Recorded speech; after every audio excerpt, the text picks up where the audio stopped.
There we go. Alright. Phew. What a week it has been. What a week it has been. Let me tell you, it has been a week.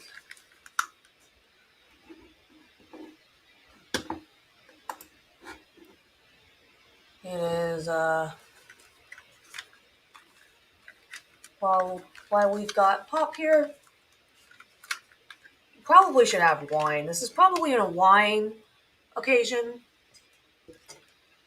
but I don't have any wine. We do have, yay, some Pepsi. It's not as nearly as cold as what I would like it to be, mind you. But, yeah.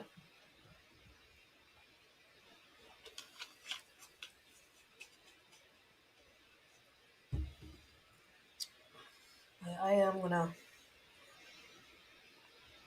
pull up my stream here and see exactly how we sound. I am gonna pull up my stream here You see exactly how we sound. I am gonna. Alright, we've sound worse, we've sound better. But we've got sound. So, as the title of this says, Rekieta Law, also known as the Pope of LawTube, that's a stalker.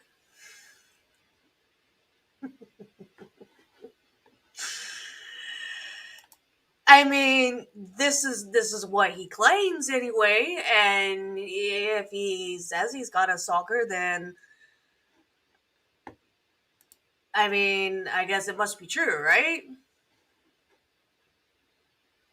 Right?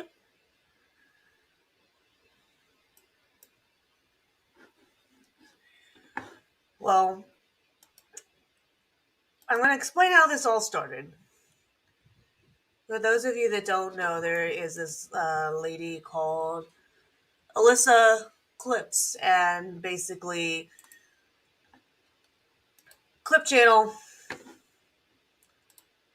and that basically sounds like exactly what they are. They clip things, they play things from other creators.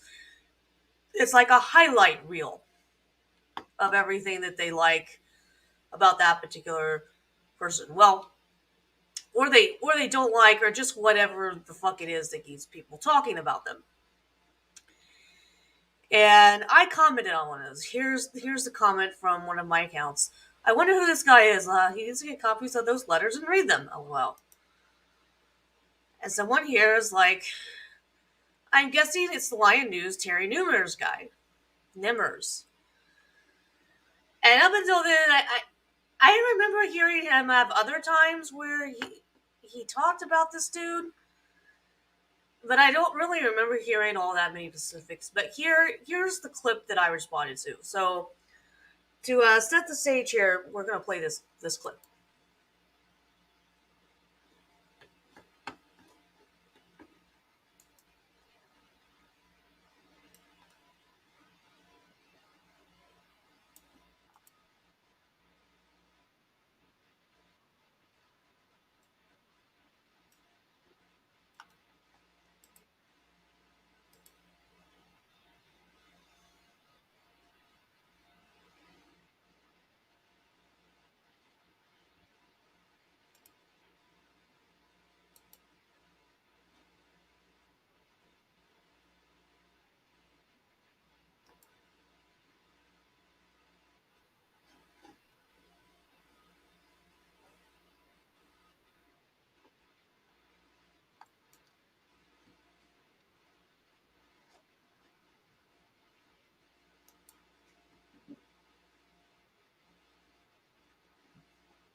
And so, since Rekieta did not share any proof about this in his live stream,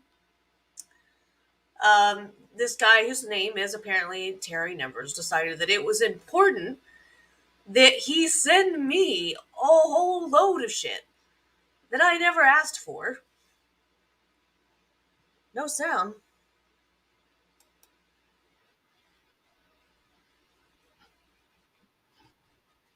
Hold on a second.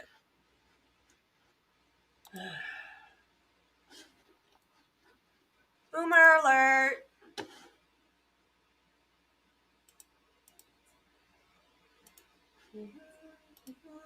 Thank you, Common Sense Superhero.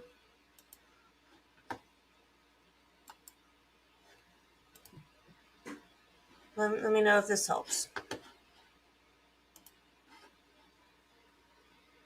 You know who you are. So, do you got sound now? So I have this complete stalker. But he knows he can't talk to me, because if he does, I told him, I said, you talk to me again, I'll get a restraining order against you. And it won't be hard, because you already have several, and I have reason to believe that you're dangerous and also a fucking lunatic, perfect, and good. Also stupid.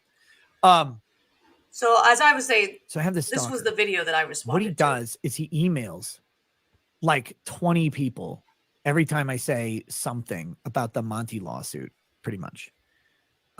This trying to report me for allegedly live streaming while driving. And he has apparently sent me, after I responded to this, I wonder who this guy is. It was a very innocent comment. I was just like, he should respond, he should like tell exactly who this guy is, and he should share these papers. Well, you wanted to hear these. You wanted them to be right on the internet. You've come to the right spot. Because totally unsolicited, apparently, I deserve to have these. But let's listen to the rest of this. Okay, homie. I'm sure the police are going to run to arrest me immediately and throw me in prison forever. Well, of course.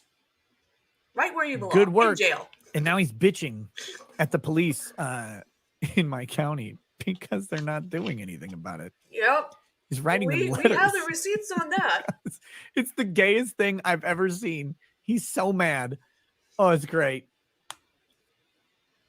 Since I know you're watching,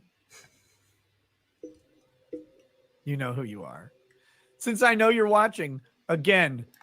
I wish he was watching right now. He kind of talked, I kind of like when he was emailing me back and forth, like I kind of thought maybe that there was a chance that he would join, but I think he's going to be here. Stop it. Get some help. Get a hobby.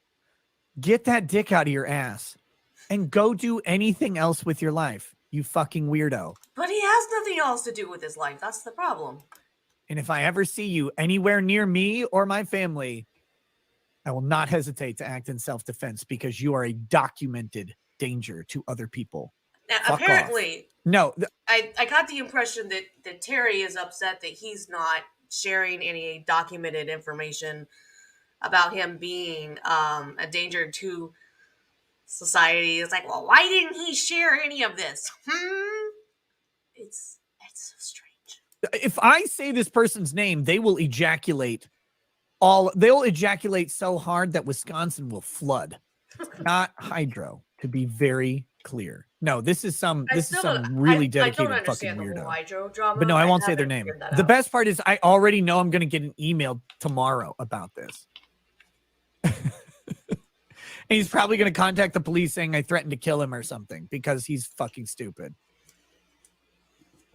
So, well, good job, that guy, I guess. So, yeah. This is a message to you moms out there. It's all... Oh, this one had made me teary-eyed. We don't have time to go down this rabbit hole and watch that. But what we do have to do,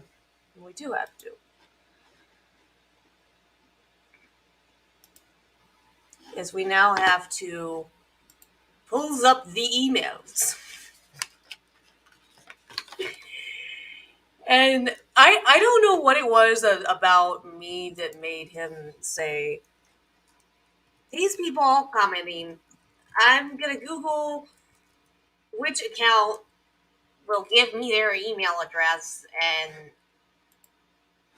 I'm just going to bug the shit out of them because I can't. I have no idea.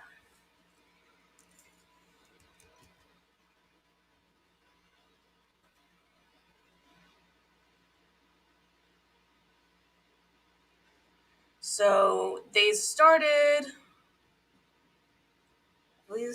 Friday.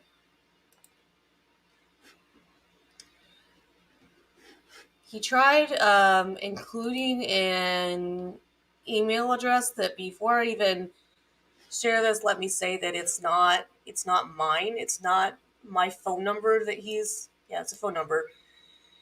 It's not my phone number though. It used to be years ago, so I don't know. I don't know where he got this from. But he took the comment that I made and he just highlighted it. I guess everything that was on that screen, copied and pasted it. Every Marie Warner, yes, that's my name. The Chucky Show, some old phone number that I haven't had for years. This is, oh shit. Well, oops, he put his phone number up. But apparently he wants everyone to have his phone number, I think. I don't know. But so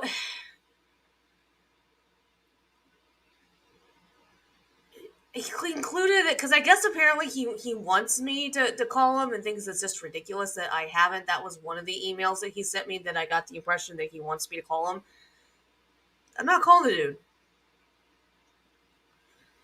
So he included the the clip that it came from, the time, the original stream.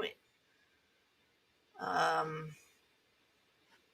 so as you can see, Pepsi Man Pepsi. I'm pretty sure someone on the forums pointed out that Keto ran a red light on one of those covers. You want to talk about dangers? The current danger in Spicer is Nick Rikita in a midlife crisis mobile. So I guess people made all those comments, and then includes the others clips. And to me, looking at this was just weird. And at one point, I was trying to explain to Terry. I'm like, Terry, this is what you should have done. You should have been like, dear so and so, dear Evie, whatever, or just Evie. My name is Terry Nimbers. I am the person that is currently being accused of stalking Nick Ricada. I would like to share you my side of the story. Makes sense, right? Perfectly good sense. No, that's not what Terry likes to do. And then I'm expected to be a mind reader. It's like, he didn't understand.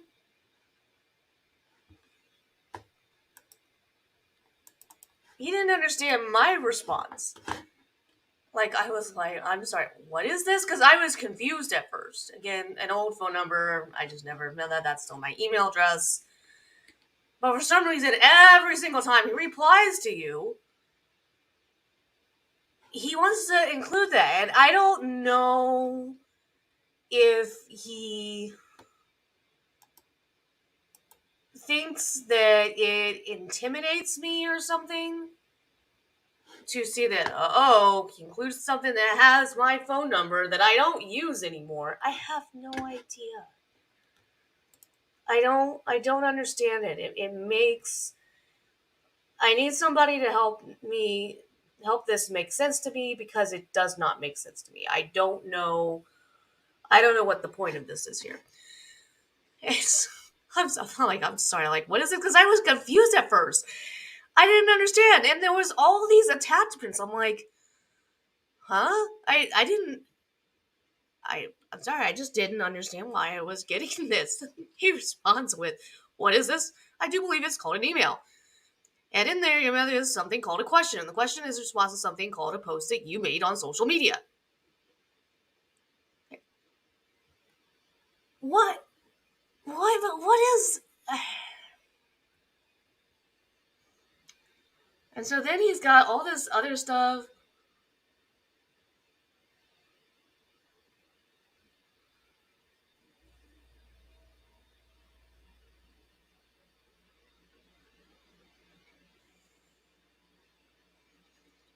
And some of it I don't understand what some of it is about. Like, he's got on here about that time that he talked about Alex Stein suing AOC. I don't understand. And then what is a functioning alcoholic? How does it differ from an alcoholic? And when he got, like, he, I guess he wanted me to understand that Nick Ricada is a functioning alcoholic. So I was like, I don't understand why you're emailing. Like, what was he emailing? Why was he? I do believe the idea was to do something called communication. Are you familiar with the concept of communication or not? And just to make sure that I understood what that is, he included, the definition. But then all this stuff from about Megan Fox. I don't I there to me, for me, if this was supposed to make sense, it lacked complete context for me. Like, all of this felt random and just joined in. Then it's got...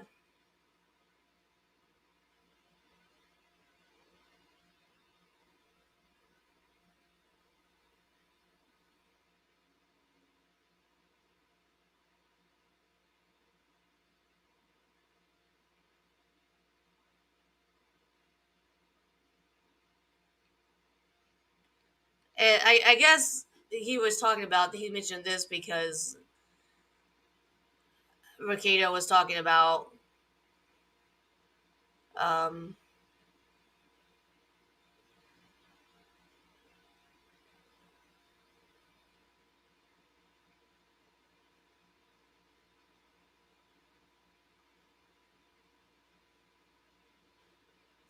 him being prepared to use deadly force, and that's why he included this, and that somehow threat of using deadly force was wrong. And then there was, like I said, it goes just on and on. And so I just responded. I was like, no, not really. And yes,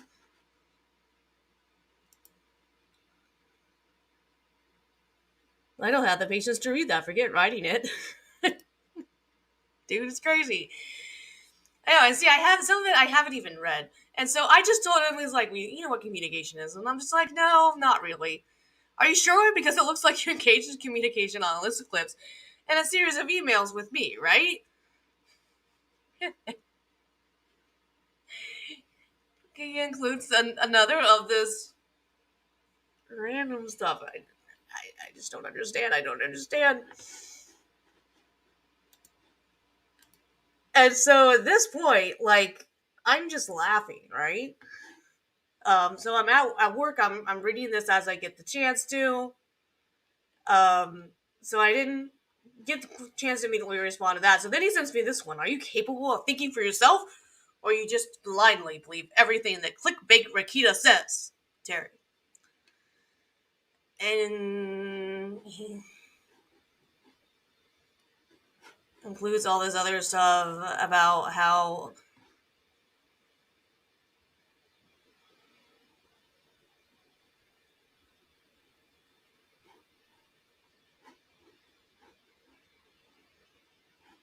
I don't know. And I guess I know that there's a guy named Hydro that is having some sort of issue with them. So I guess these are all proof that Nick doesn't know what he's talking about. When he complains that he's being stalked. So then I was like, I'm sorry I was at work. I deal with a special type of communication, and I'm just not sure you're ready for it. At this point, I'm trying to fuck with him as much as he's fucking with me. And he says, does your special type of communication have anything to do with you singing, hold the pickles, hold the lettuce, special orders, don't upset us? Yeah, that would be way over my head, wouldn't it?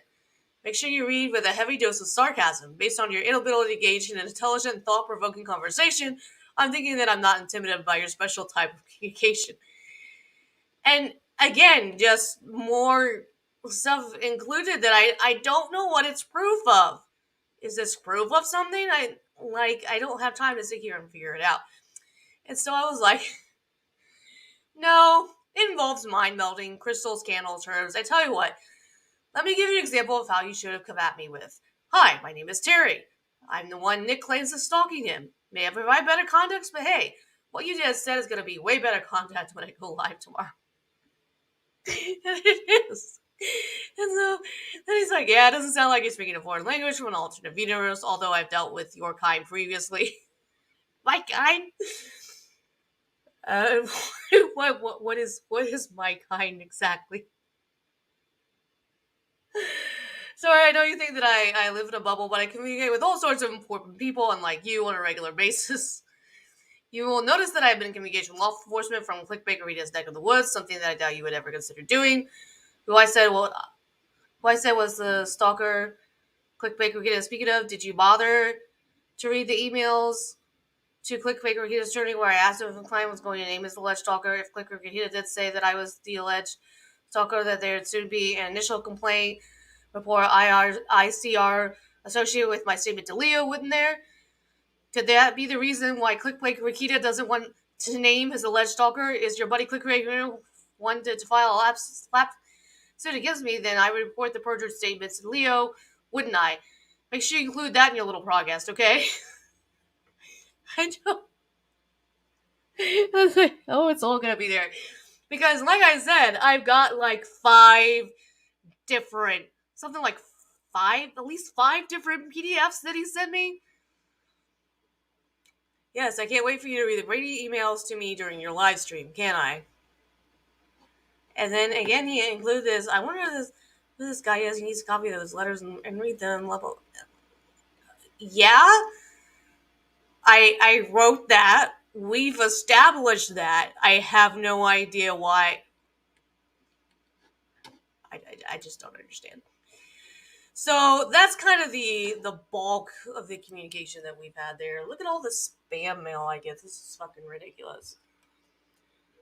So that's kind of the bulk of it. I think there's some more stuff in here, but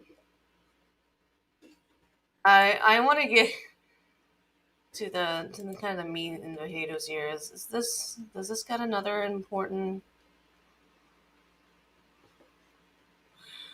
Oh yeah, we should talk about how he also messaged the Field of Greens people. We should talk about that. But again, since he loves including people's email and phone numbers, I've gotta hide that because I don't know what this email is, or this, I keep saying email, this phone number.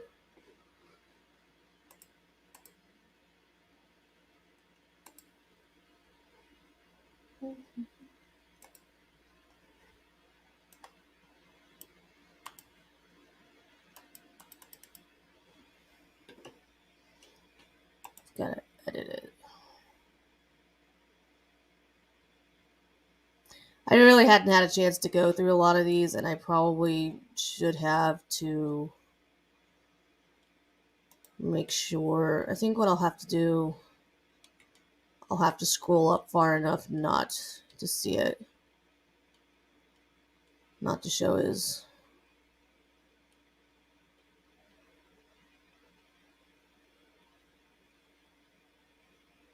Yeah, I can scroll up far enough that I guess you won't see his. Oh shit.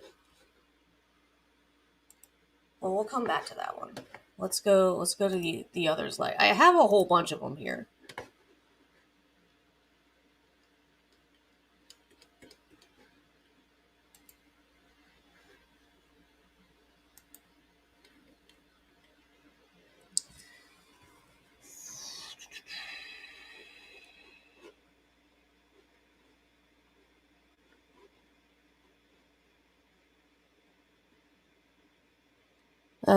Fourth notice for form.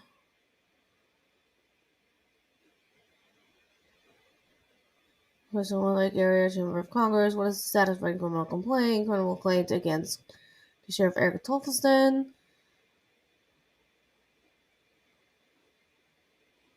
I'm wondering what we should read first.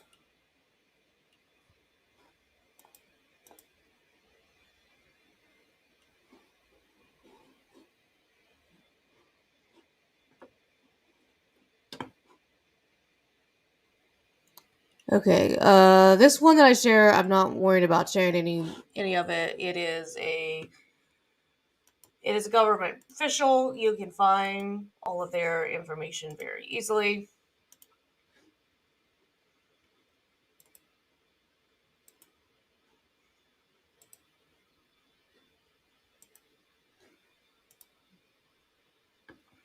But look how long this is. This is 35 pages.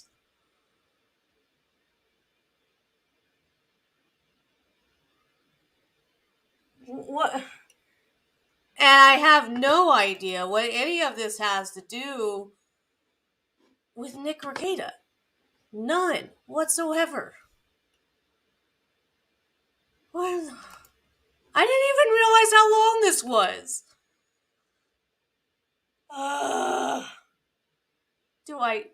I'm gonna have to read this entire damn thing, aren't I? I'm gonna have no voice. Holy shit. Well, let's see if I can get this large enough so that everyone can kind of follow along.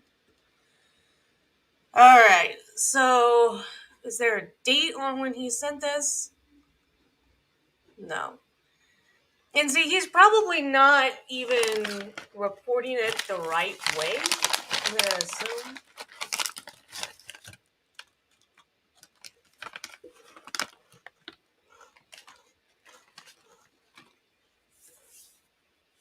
Sorry for the crunches.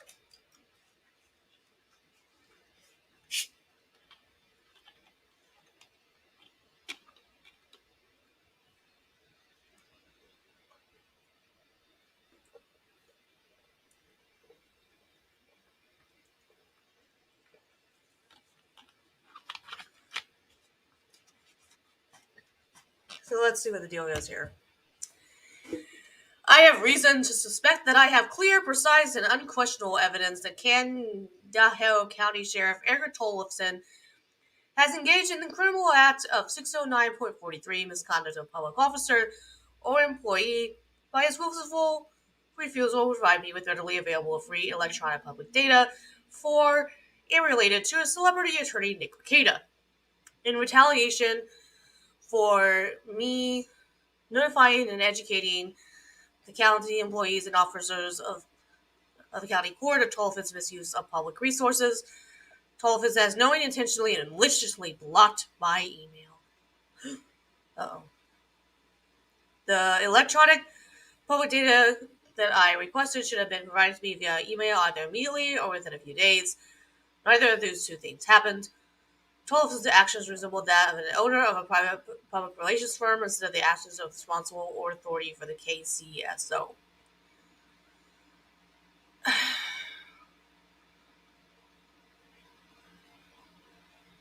Entitled, I don't know. See, I don't know anything about yet what it is that he has requested. So it's possible that they've done absolutely nothing wrong. And it's also possible that the things that he thinks that should be on file are not. And how do you prove the absence of something? Like, do you hire a third party to sue and sue to have a third party go through all the information?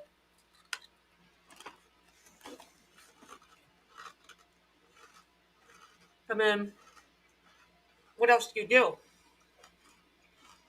Sorry, y'all. I'm hungry. Welcome to our 4 viewers. Don't forget to hit the like, share, subscribe button. And I really, really hope that, oh my god, if you really want me to read these entire 35 pages, there better be some Cash Apps and Venmos. Let me checking.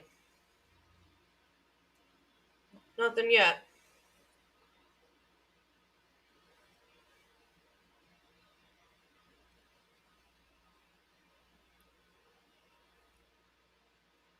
Seriously, y'all. This, I deserve tips and tithes that you would normally give to the great Lawford. No. You should give all the tithes and all the super chats to the great Lawford because she is amazing. So let's see. So his reactions do not resemble that of an owner of a private public. His reactions resemble that of Tollefson's actions resemble that of an owner of a private public relations firm instead of the actions of the responsible authority for the KCSO. Celebrity attorney Nick Rekieta is the self-described grifter who can be seen driving his 2022 Ford Mustang Shelby GT500 while live streaming with no hands. Look, Ma, no hands on the car's steering wheel. Makeda prostitutes himself online by charging anywhere from $200 to $500 for shots of alcohol while he drinks to entertain his live stream audience. He's prostituting himself. Man, see, here's the thing. I think it sucks that if a woman's prostituting herself, that means that it involves, showing her tits. Apparently, all as a man has to do is tell people, I will take shots for drinks. I'll take shots of my Pepsi.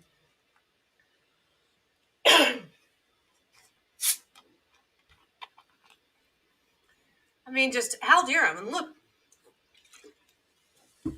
we have numbers. We have things in here that's going to prove everything that he's saying. Oh my goodness.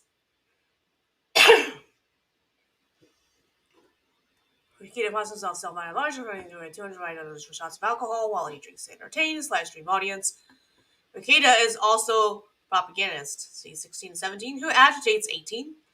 His audience with his use of fighting words, while at the same time conning them, 21, into thinking that the use of fighting words is protected speech.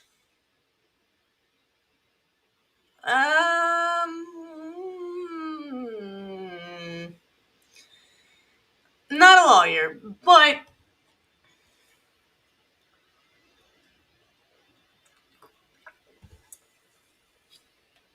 it is not. Certain fighting words are not necessarily illegal. Makeda is a well-to-do 22 patriot for pay whose anti-government pundit calls for the murder of elected officials and summary executions. 23, 24, 29. For some reason, I don't remember exactly it being that way, but we can get to that. For individual who Makeda assumes are pedophile. Oh, he's talking about how pedophiles belong on the wall. That's what he's talking about.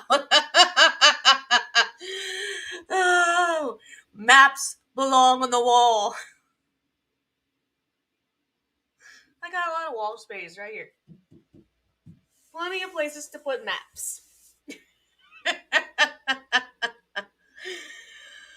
Oh, goodness. Makeda apparently determines individuals are pedophiles through wild speculation.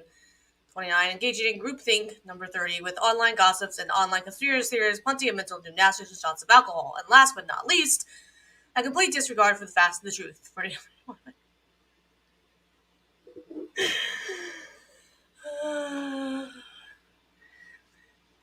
Oh my goodness. Finally, Makeda's propaganda also includes the glorification of and the promotion of and normalization of vigilantism. We'll definitely have to look at that because it's not the way I remember it. Did I forget to mention that Makeda's legal advice to his online guests is to lie to the cops during traffic stops? I don't know that his advice has ever been to lie. It's just that when a cop pulls you over and they're asking you, like, where you're going, it is my understanding that you do not have to answer them, and you do not have to necessarily tell them anything about where you're going and what you're doing.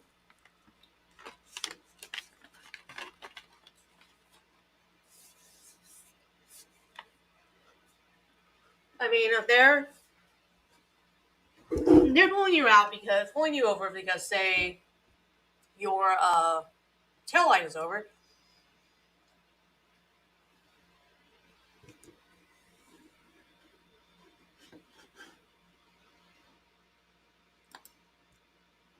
Do you have reason to believe that this guy lives anywhere near Nick? Would the stalker be an actual threat in person or just an internet hater?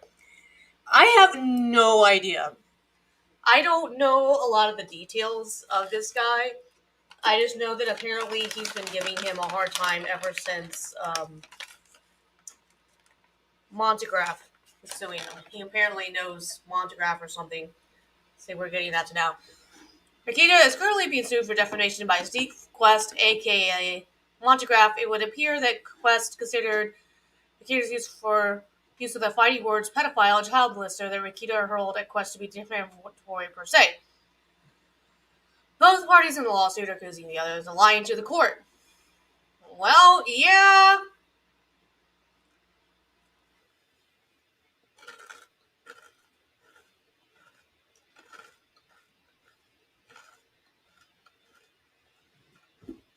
What?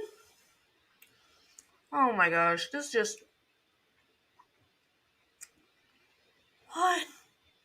Am I really reading this? Am I really reading? Makita is currently being sued for defamation by Steve Quest, aka Monograph, and it would appear that Quest considered Makita's use of the fighting words pedophile, child molester, blah blah blah blah. Both parties in the lawsuit because the other is lying to the court, and he's got all these numbers that I'm assuming are attachments related to attachments that he has in this. However, one of the truly unique features of this ongoing and high-profile drama is the fact that high-profile drama. It's all over MSNBC, you guys.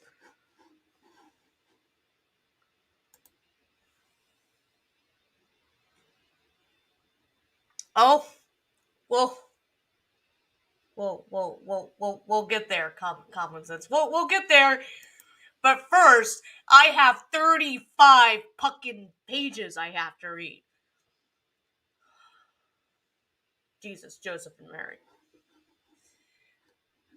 But yes, this is high profile, you guys. You know, we got the ladies on The View talking about this.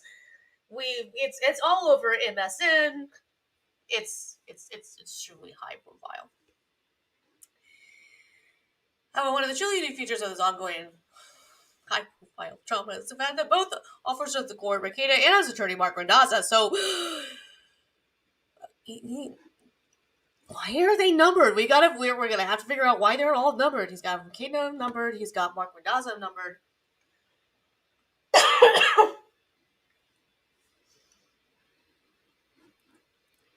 Are apparently showing their absolute contempt for the local court. Contempt number 48. Why is 40? I don't understand. This is distracting for me. I need to know why the numbers are there. For the local court by both profiting off an unofficial and illegal recording of the April 10th motion hearing.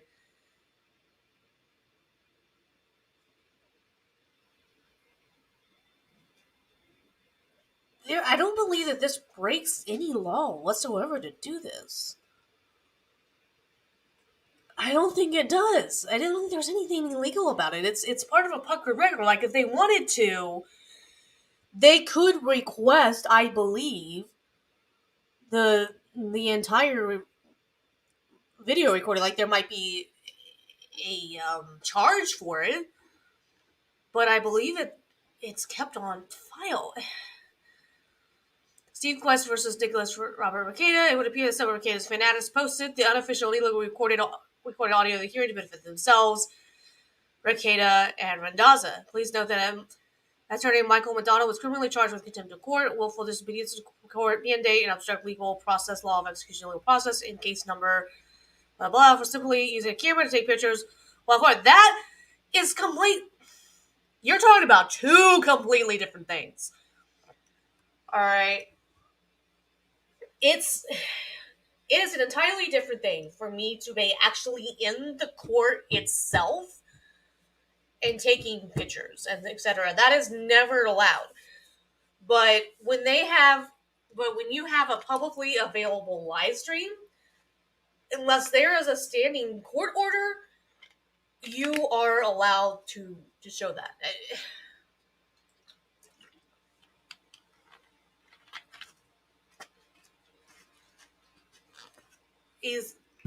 These two things are completely different situations. State of Minnesota versus Michelle Shimoda for simply using a camera to take pictures take a few pictures while not in session. Of course, the Western Georgia Tribunes, Carolina Lanes, the Star Tribunes, and the Ross were magically mysteriously not charged.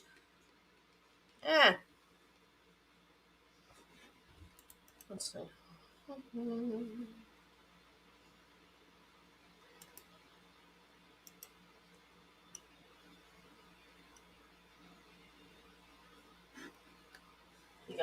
gotta get out of this for a second. So the West Central Tribunes, they were magically not charged when caught red-handed, illegal videoing the courthouse during the high-profile Brock Junkmeyer murder trial. Were they?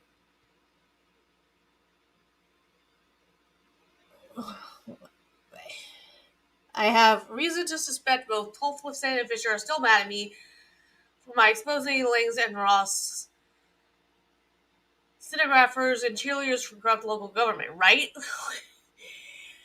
The thing that's funny to me is that the way that he's talking, that's actually the way that Monograph will do kind of the same thing. This is what's weird to me.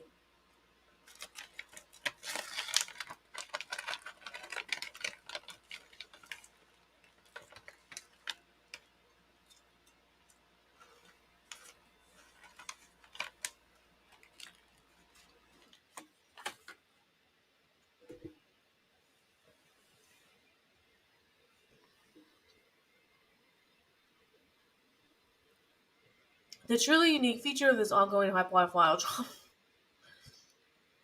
is that Rikita has apparently directed a true threat of unlawful deadly use of force at Quest. Rikita was laughing during the November 12th live stream when his guest and friend Megan Fox threatened to shoot Timothy Homestead for trespassing on property. Rikita actually threatened a second individual at the same time he threatened Quest, but for some strange, mysterious reason, the normally talkative Rikita still refuses to name that individual.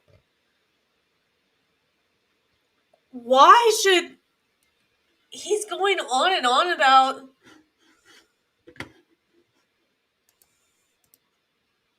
These numbers are his citations, I believe. They're probably his citation page at the end. Oh my god!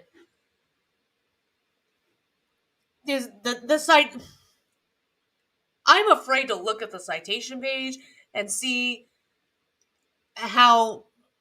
I wonder how much of this is actually his complaint and how many of it is the citation page. What? Rikita was laughing during the November 12th live stream when his guest and friend Megan Fox threatened to shoot Timothy Homestead.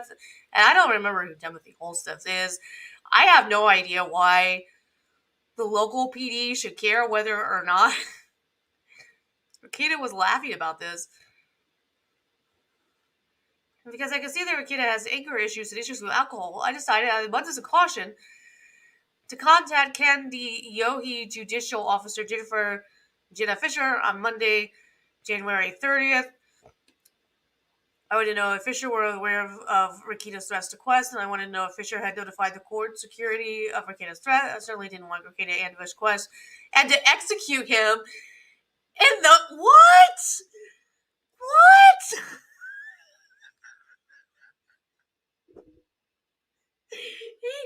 He actually...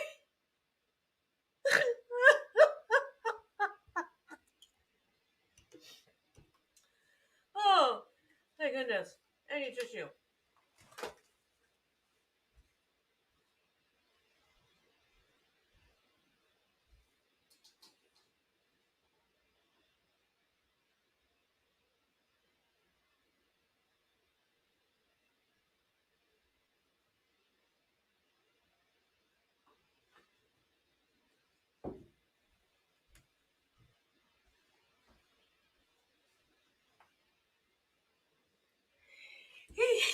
See Exhibit T? What? What is happening? I don't understand. He actually thinks that Rikita is gonna ambush him? I need to interject here. The judicial officer, Fisher, didn't like me because I know all about all sorts of skeletons in her closet.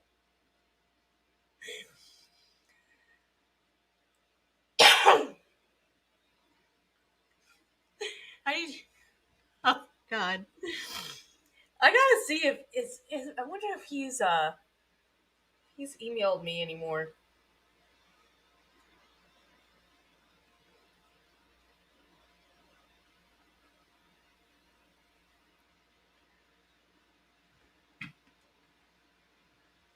Yeah, since I'm not a lawyer, there's some things here that I don't know. I don't know what he's talking about. I don't know what happened in 2006. He hasn't handed me information about what happened to me in 2006. You send me so much shit. Send me shit about what happened in 2006.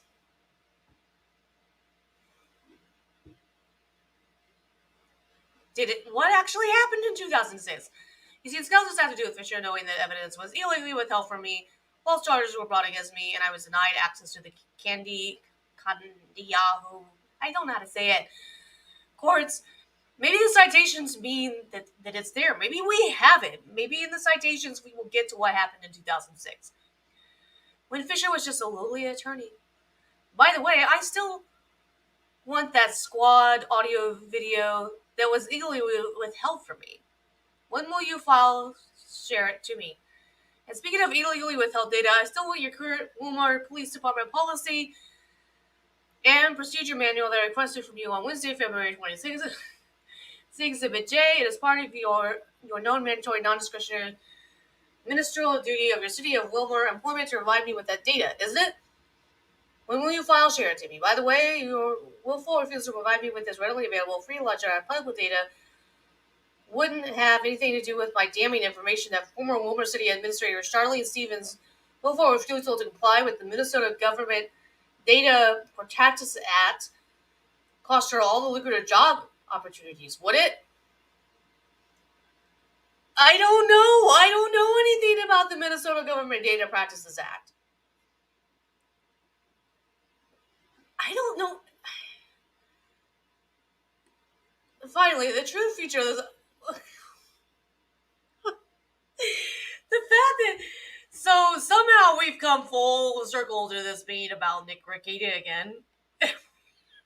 I don't understand. I don't know what the reason that Nick Rekieta won't say this guy's name.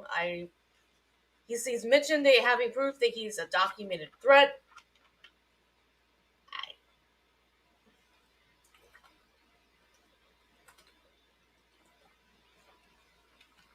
Maybe he's tried to kill Fisher. I don't know. How would I know?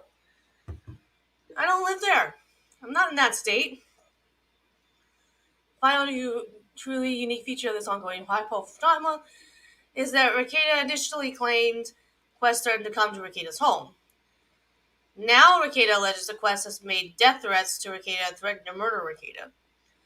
See, I'm trying to remember that because I don't see every single live stream, but we got citations.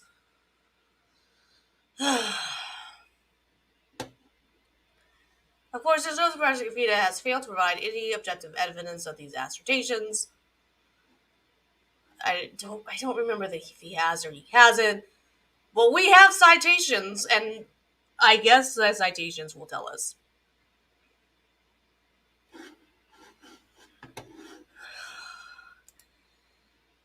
I'm sorry. I was saying at the beginning, I am on this guy's radar because I responded to that clip that Alyssa Clips posted. Okay. I made a comment on there. And so now I become one of the people that apparently he is going to regularly email. And so he shipped me all this shit. And so we're just going through it. We're just reading it. And I don't know what to think about most of it.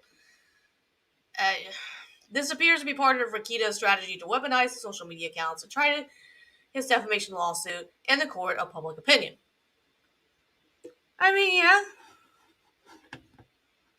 He is trying it in the court of public opinion. Yep, that's all it took. It was a very interesting comment.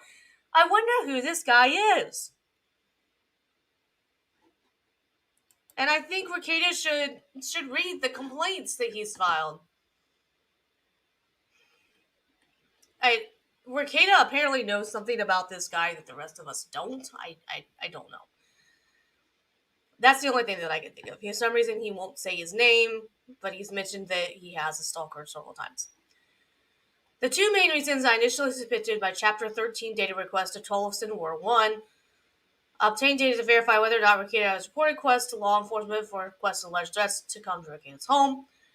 Obtain data to verify whether or not judicial officer Jennifer Quest has notified court security of Ricada's apparently true threat to Quest, because county personnel had previously illegally withheld Brady materials, solitary evidence from me. I wasn't sure if I was going to obtain the data that I was able to request for Ricada. My suspicions were justified, since data is currently being illegally withheld from me. But how do you know? Okay, so Chapter 13 data request submitted, exhibited Wednesday. There may not be any data for them to share. That's the thing. And oftentimes you will get a response and saying, sorry, but there is nothing that falls under this act that we can share with you. And the thing of it is, if you want to try to prove otherwise, you're going to have to sue them. So, dude, if they have information that you think that they're supposed to be sharing with you, then file a lawsuit. So we got several exhibits here that are all the 13. Okay. So as the case as CEO responsible authority, oh my gosh, 71, 72, 70. It's Tollivan's known mandatory non-discretionary ministerial duty of the office chair to comply with the MGDPA and act with good faith when processing my request to provide me with data that I actually requested. I will show you how Tollivan's actions and the actions of the county personnel acting under Tollivan's unlawful orders resemble that of a private relations firm. The thing of it is they can't share with you what they don't have.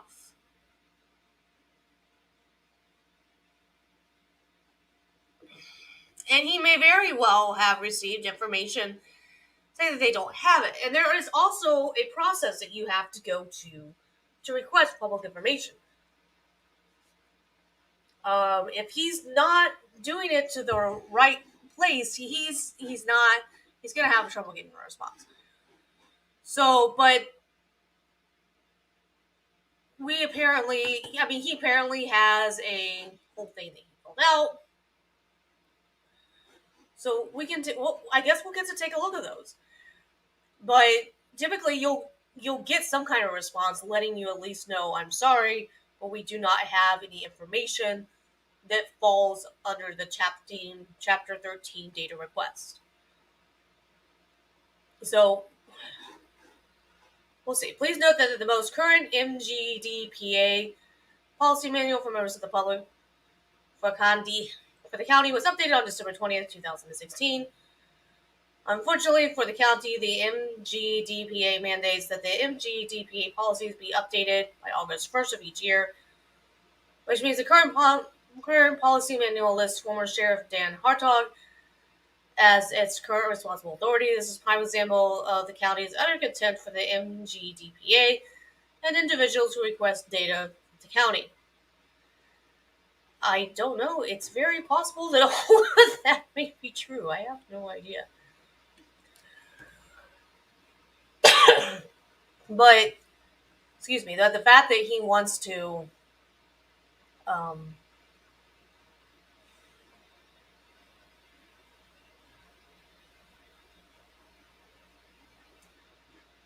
February 15, 2023 at 1:50 p.m., Deputy Kent Baldwin fulfilled my Chapter 13 Exhibit B by emailing the Policy Procedure Manuals, Exhibit D. On Sunday, February 9th, I submitted a second Chapter 13 data request related to the swatting at Ricada's home. The first response we found as Exhibit D that I received from Tollivan staff made it clear to me that Tollivan wasn't interested in complying with the MGDPA, but was more interested in simply giving the appearance of compliance. I came to this logical conclusion because I received a new 6 ZIX security email from Carol Coleman on February 23rd.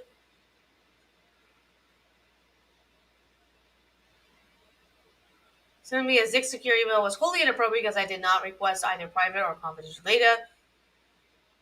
Instead, I requested public criminal investigative data and personal. Zix emails are encrypted.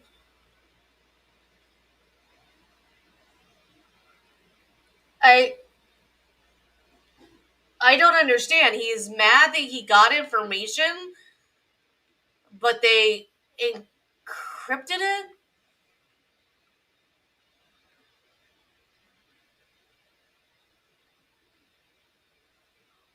What? Instead, I requested public criminal investigation data and public personnel data. Zix emails are encrypted. There was no need to encrypt the public data. I certainly didn't authorize it to be encrypted either. Plus, I specifically requested that all my data be sent to my email.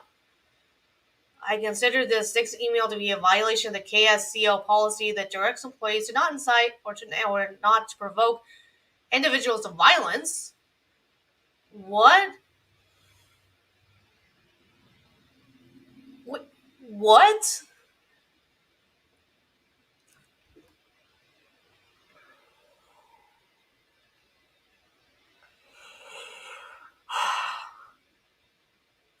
Breaking news, everyone. Listen closely. This is important. Zix emails are violence. I just want to make sure that we heard that. Zix emails are violence.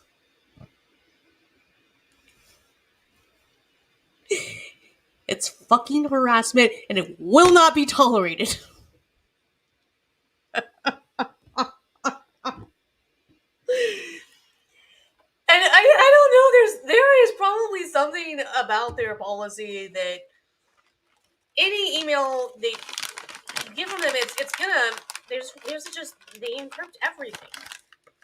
There's probably everything that they get sent is probably encrypted.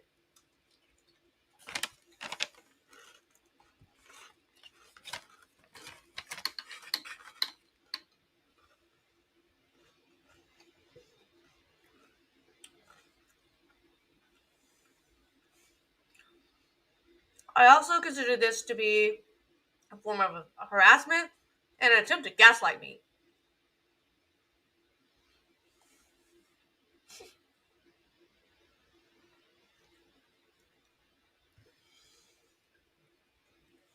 I have 4 different people watching this.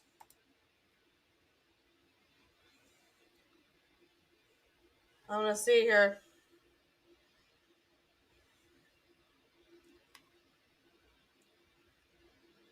I'm curious if one of them is him. Come on, if you're there, Lion, say something. I need to know more about the Zix emails, okay? Because Zix emails are violence. Violence, I tell you.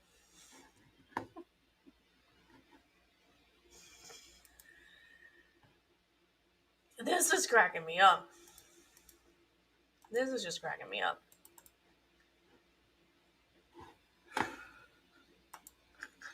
I really just... So again, Zix secure emails are violence. Violence. We can't say it too loud because there are eyes and ears everywhere.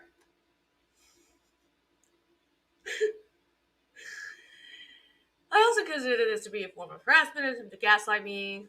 Citation 86.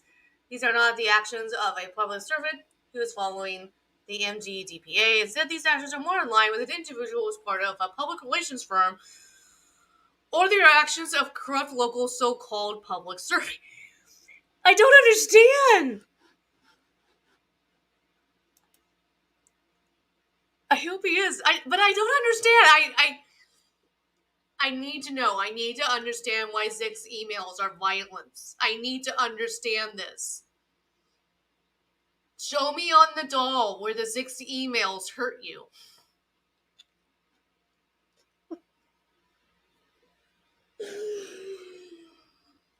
Oh, I hope he's watching it. I'm probably gonna get an email that I'm not watching your lame show, which is totally completely fine as well.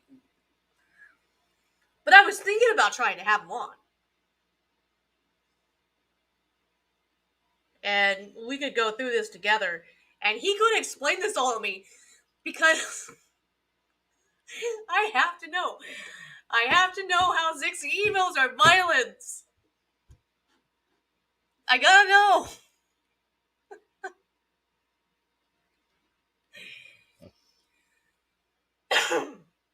We're only on page 3, people. Only on page 3. When I emailed my complaint, in which I reported this incitement to violence and gaslighting, I included a pamphlet entitled Zix's Advanced Email Encryption Data Sheet.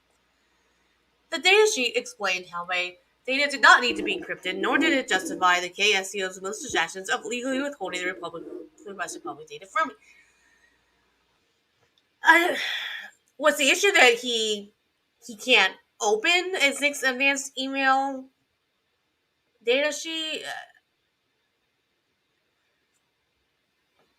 I don't understand. I don't understand. We gotta hurry up here and get to all these numbers here so that we can understand how Zix's advanced email encryption data violated anything. The data sheet explained how my data did not need to be encrypted, nor did it justify the KSCO's malicious actions of illegal withholding. They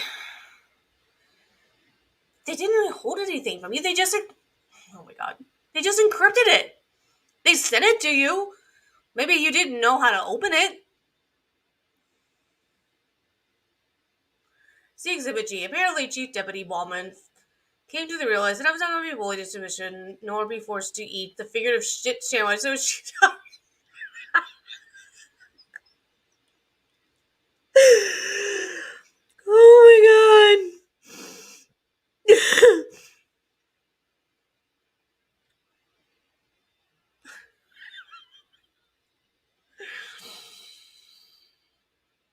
Oh my god. The data sheet explained how many did not, blah blah blah. I was not going to be able to use vision nor be forced to eat the figurative shit sandwich that was shoved in my face. I say that because, as you can see in Exhibit H, the Ballman provided me via email with the KCS policy procedure manual that I requested. Ballman's email also notified me that Judicial Officer Fisher had not notified the court security, had directed true threats of deadly use of force at Quest. Ballman did notify me that there was no mention of Quest were found in the Ricada data, which means that Ricada had never reported Quest for Quest alleged threats of coming to Ricada's home. Okay, and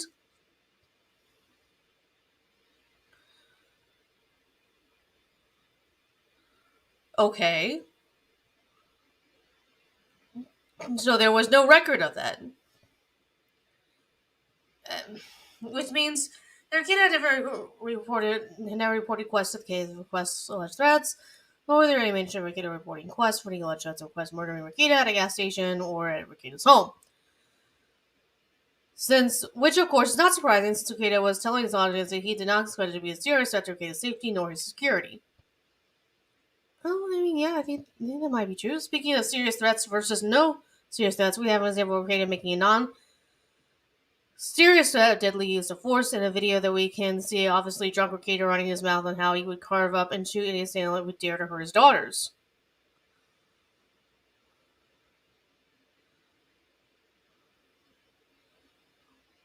What? Oh my god. In the video, we can see an obviously drunk Ricada running his mouth on how he would carve up and shoot any assailant who would dare to hurt his daughters. He's speaking as a father with young children. Although these rants aren't true threats, the sick, torturous fantasies and summary execution fantasies that Ricada spewed in his video should be troubling to any one decent person who hears them. Tell me you do not have any daughters without telling me you don't have any daughters. And how it is that you feel about the possibility that somebody might hurt them.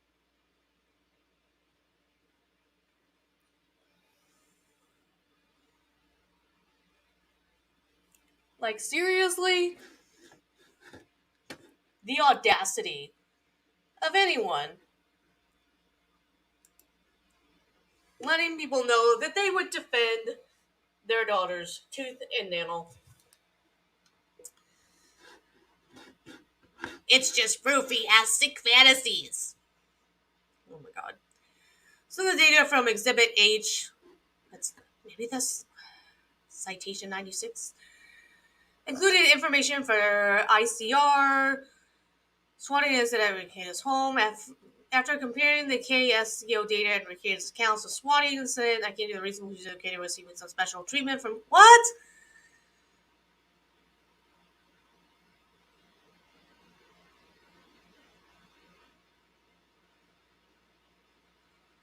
According to the data, Ricardo was shot and killed his girlfriend, yet there was no indication that the KSCO deputy had made any attempts to speak to Ricardo's wife, Kayla. They asked if she was alright, or asked if she had known of any other adult females in the house at the time of the swatting call. The deputy reported that he successfully initiated contact with Ricardo only after he had contacted Ricardo's mother-in-law, Obviously, the deputy was very familiar with Ricardo's family, which again is not surprising since Ricardo made it clear when it was broadcast that he had buddies in local law enforcement.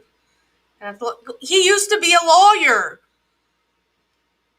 I mean, yeah, I'm sure he knows. There's a lot more that he's said about these incidents. At these times, I think both of these times, he was broadcasting live.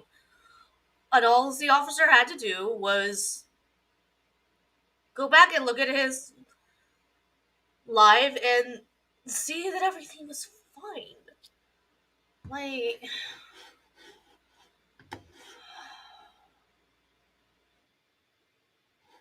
I personally don't think that he's receiving any special treatment, but that could just be me.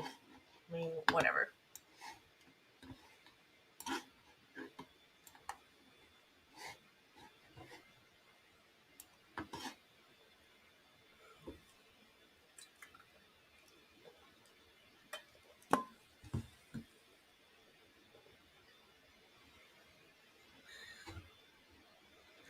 Obviously, the deputy was very familiar with Ricardo's family, which is again not a surprise since Ricardo made it clear one of his broadcasts. He had buddies in local law enforcement at the local jail. The data that I did receive indicated that proper criminal investigations was not being followed when dealing with celebrity journal Nick Ricardo. Ricardo was magically and mysteriously exempt from thorough investigation and apparently above suspicion. Depending on what they find when a police officer makes contact with one individual, and considering the totality of information, they're not going to investigate it further.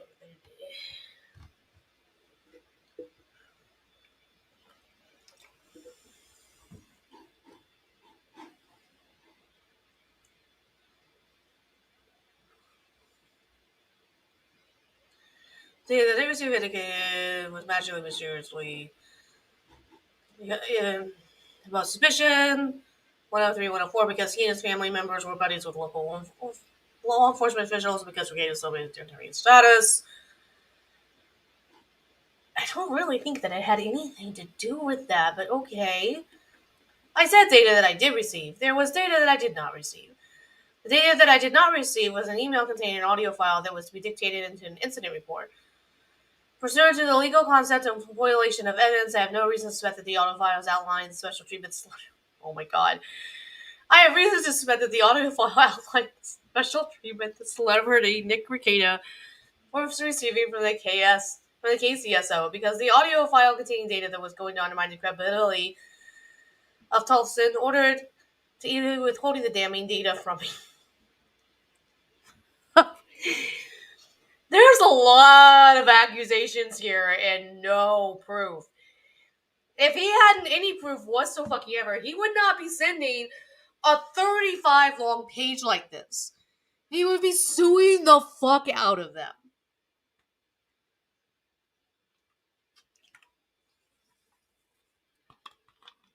This guy, wow.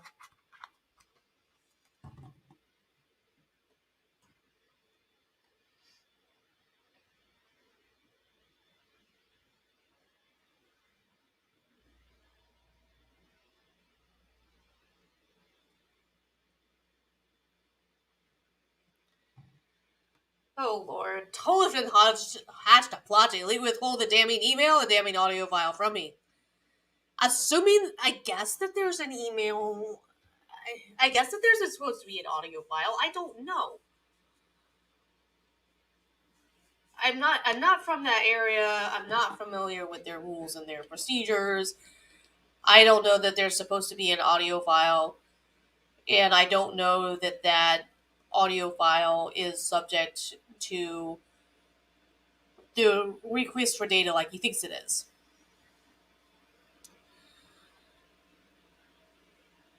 But let's see, there's more. Tollefson hatched a plot to illegally withhold the damning email and damning audio file from me. Tollefson's plot started off with Tollefson lying about ICR 2200-182 not being the server for the KSCO, Seek Exhibit 1, which is why I submitted my Chapter 13 to edit to you, Seek Exhibit J. Again, still waiting for my data from you. Armed with your response, sans attached data, I submitted another Chapter 13 data request to Tollefson on Monday, February 27, 2023 at 10:16 a.m. Seek Exhibit L. According to Tollefson's own policy, Tollefson is not it's not to be lying to me during administrative sessions as processing my chapter request. I don't understand how he knows that Tollefson's lying to him. I'm so confused.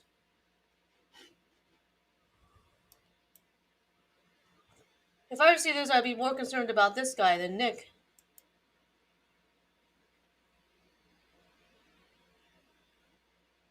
The weird thing is, now, if any of this obviously not were true, it wouldn't be taken seriously. The weird thing is now, if any of this is obviously not were true, it wouldn't be taken seriously. If I ever see this, I'd be more concerned about this guy than Nick. This is weird. Some of this is weird. Some of this doesn't make any sense to me. But then again, I'm not familiar with the Chapter 13 data request for that area.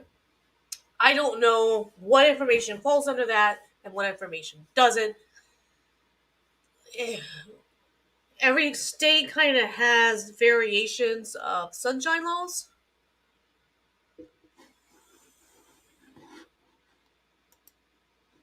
Okay, I see what you mean.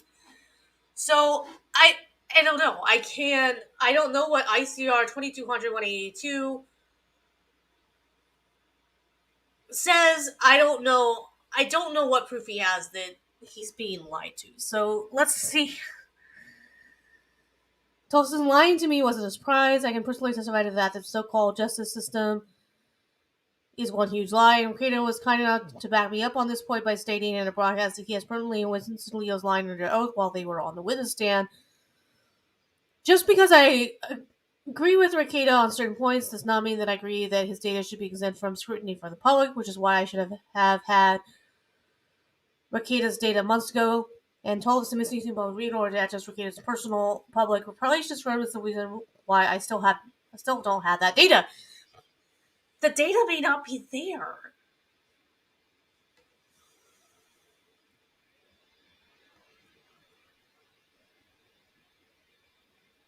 I don't know. We've got to look at it. See, I don't. I don't know. This is weird to me.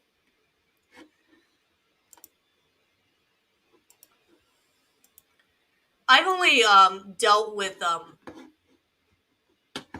filing public information requests when it comes to certain things, and sometimes it can be harder to get information than what you think it might be. Things that seem to you like it should be public information, they're like, no, that's a private individual. The FBI will tell you we can't release information about a private individual. I'm asking about ongoing investigations, and unless I mention a specific person, how are you supposed to know what ongoing investigation I'm talking about? So,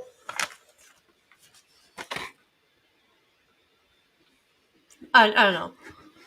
There are loopholes and ways for them to get around having to release information, and it can suck, but they have them. So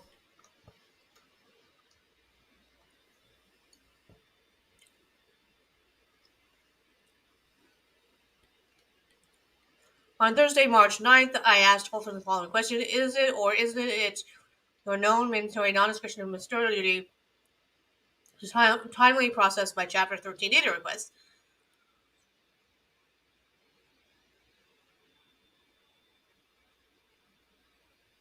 The email prompted the following response from Tollivan on March 10th. The information that you requested will be made available for review at our office during regular business hours. And that may be true. They may be allowed to do that. I don't know. Here we have evidence of more gaslighting and more provocations. As you remember, my readily available free electronic public data was being emailed to me, now the head of Ricardo's Relations firm. I'm sorry. Decided, oh my god.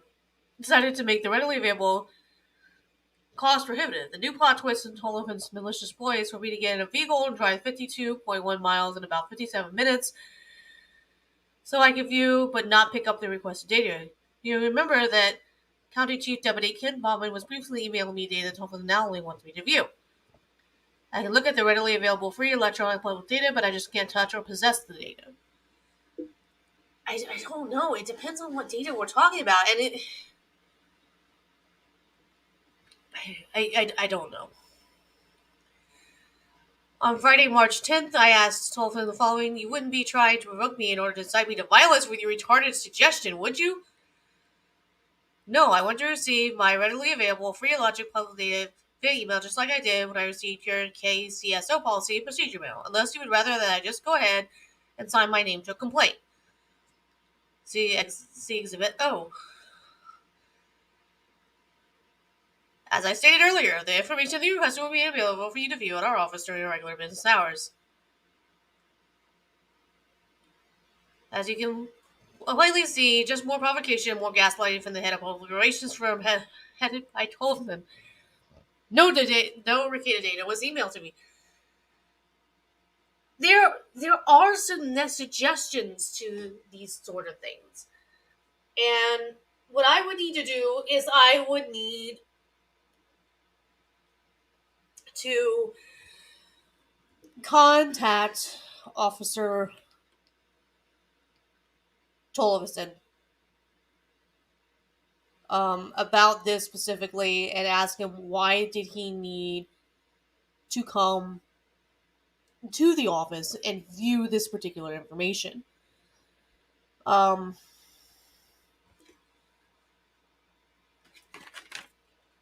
Because he may very well be perfectly within his rights to say, no, you need to come to the office.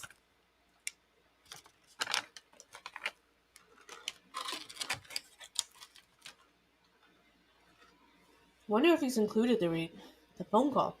On Friday, March 17th, 2023, I decided to make a recorded phone call to Bauman. Apparently, this phone call was the final straw for Tollivan. He includes his phone number that apparently he wanted me to actually call that number.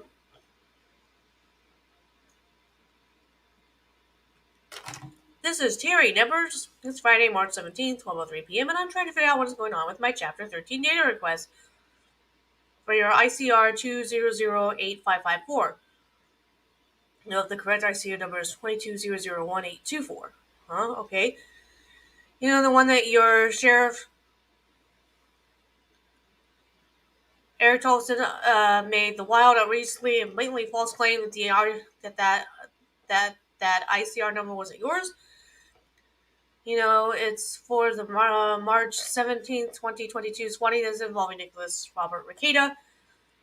You know, the apparently very rich celebrity attorney that's a spice from Minnesota. So,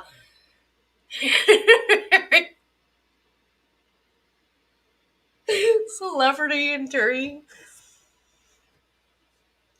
Like, what? Is he like the Kim Kardashian of celebrities? Like,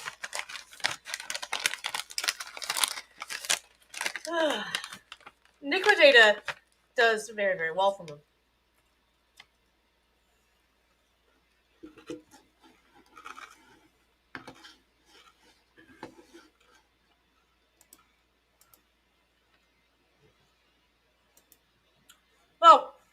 I mean, I have a Gmail phone number that I could use. I mean, they can't do anything to me for calling them.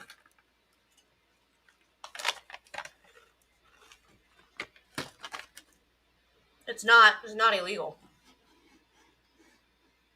for me to call them, but I don't know that I want to go that much into it. So I'm trying to figure out why your sheriff has instructed you to not email me the email that the deputy 335 2TA the recorded incident report. Why he's ordered you to not send that to me.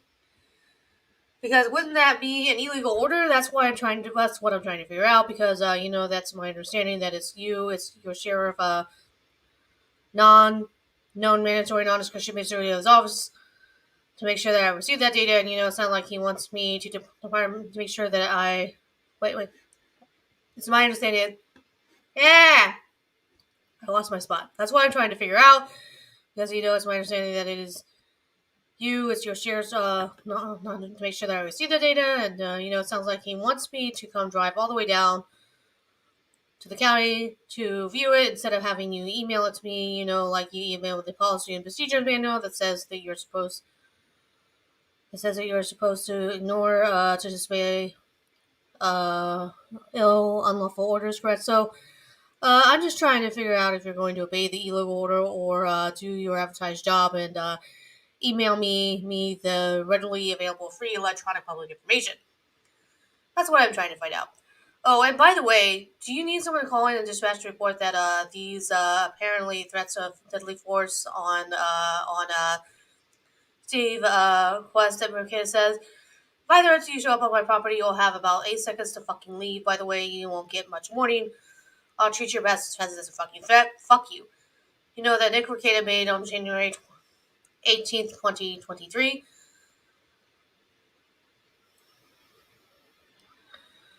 And by the way, do you need someone to call in to dispatch? Well, yeah. They would need somebody to file.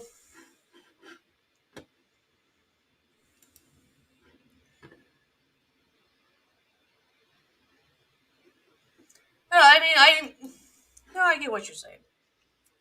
But he thinks that he has my email now, and he doesn't, or my phone number now, and he doesn't.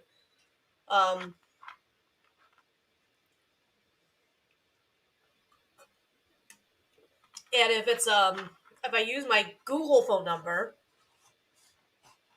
all I would have to do is change it, or I can just email the guy and say, hey, what further information can you provide me on this?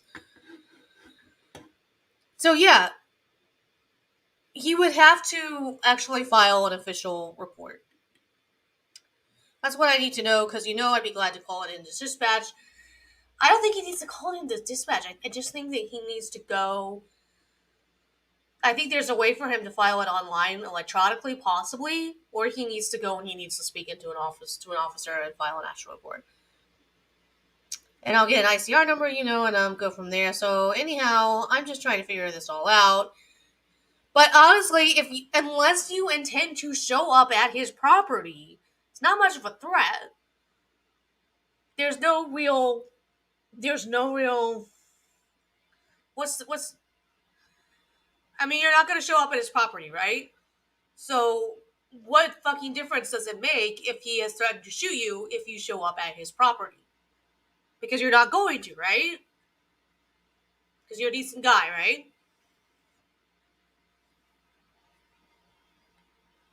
So, how I'm trying to figure this all out. I'd like to get my information today. Again, Terry numbers. When I don't hear from you, I'll be calling you back. Bye now.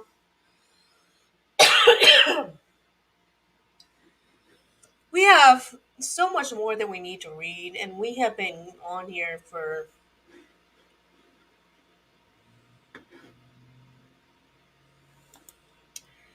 Well, I actually have two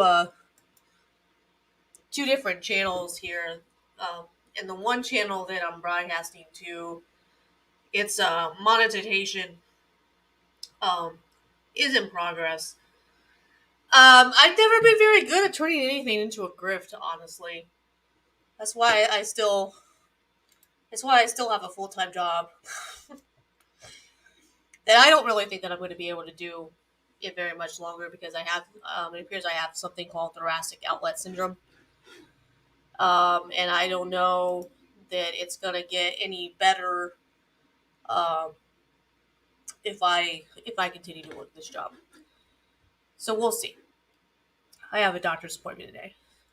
So I would appear that this phone call to Baldwin resulted in Fulton blocking my email county-wide. I found out that my email was blocked on March 2023 when I submitted a Chapter 13 data request to attorney Shane Baker. See Exhibits Q, R, and S. You should know that Shane Baker doesn't like me either.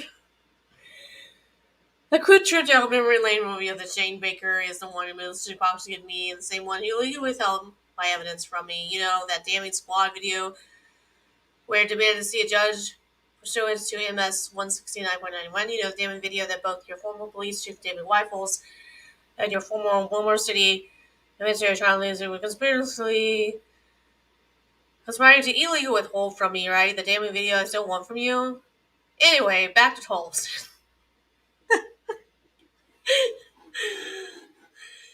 These people are probably like, what the hell is he talking about? I don't know that maybe there is a video that for something that he was supposed to get. He never did. I don't know. I do not know anything about that.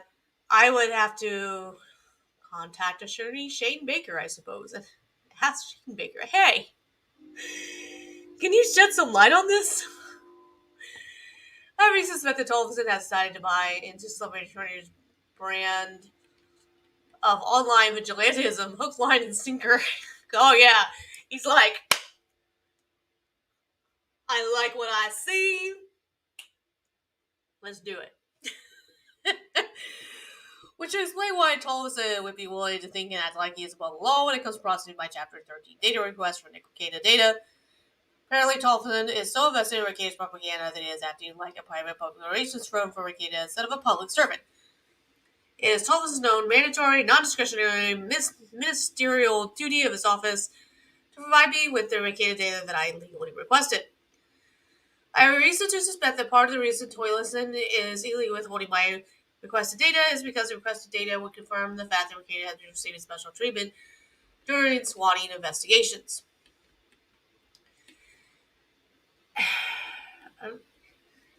I don't know. I do know that Ricketa has talked like when they get these swattings now, they look and they check to see whether or not Nick Ricketa is or mine. I think he might have mentioned something like that. I guess they don't have a SWAT team there to respond to this crap. And in cities where they do, people have had, hard time with it. These things can get people killed. So so let's see, where are we? I reason to suspect that part of the reason Tolson is illegally withholding my requested data is because the questioning will confirm the fact that Ricketa was doing special treatment during the swatting investigations. They're only going to investigate it as far as what the initial information shows. If they have reason to believe that something is wrong with his wife, that there's something suspicious about his behavior, then they're going to be like, hey, can we talk to your wife? I don't know. The data might even indicate that Ricketa implicates Gimme Farms buddies in the swatting incident. Maybe Ricketa mentioned his bouts of depression to his cop buddies. Maybe the deputy noted that Ricketa was drunk during the swatting interview. Who knows? Tolson knows, doesn't he? I want my requested data. That being said, I doubt that you will take my valid complaint seriously. How can you take my valid complaint seriously when you and the city of Wilmar are currently withholding regularly available free electronic public data from me? It actually looks like both you and Tolvison have created a public relations nightmare for yourselves. I'm so glad I'm here to educate the public on your public relations. Oh my god. Pursuant to MS 13.04 sub D3, I'm requesting the initial complaint report number for my filed complaint to be emailed to me at lionnews00@gmail.com. Oh my god, the footnotes. Oh god. Why did you include your address in that, dude? Oh my god. Glad we scrolled past that quickly. Footnotes. Number 1, 609.43, misconduct of public officer employee. A public officer employee who does any of the following for which there is no other. Oh my gosh. Is the rest of this all footnotes? We're on page fucking 6. Oh my god.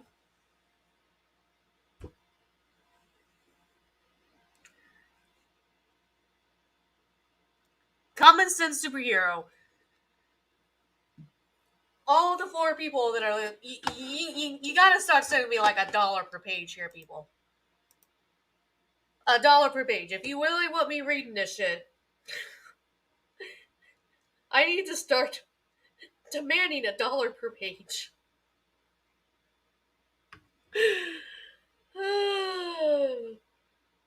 there anything here? Let me check the window. Nothing on Venmo. Fuck all of you.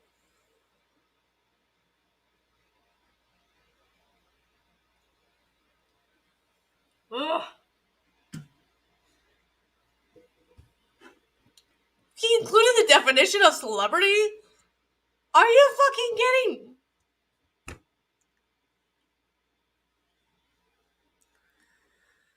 The footnote includes the definition of celebrity.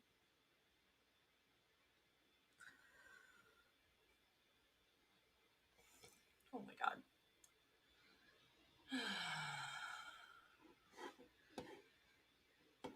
Must maybe sentence to imprisonment for not more than 1 year or to a payment of fine of not more than 3,000 or both. I don't know that we have any definitive evidence that they have done this. I do not know. I do not know enough about the laws of Minnesota to say that they've been doing anything wrong. Now we have the definition of celebrity, Minnesota law, your public decision, search of Minnesota law, your record of public discipline, and or disability information.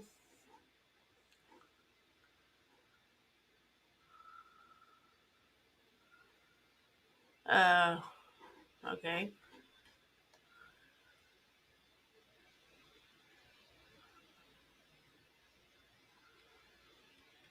I don't know. I think that Kana might have addressed this and there was something that he needed to get fixed with it. I don't remember for sure. I honestly though, I don't really care. I don't really care whether or not he has an actual LLC. Like, okay.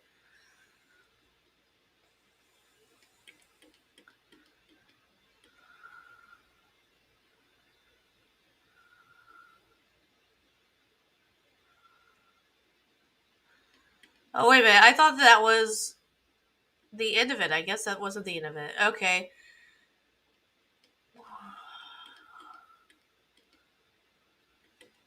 Wait a minute.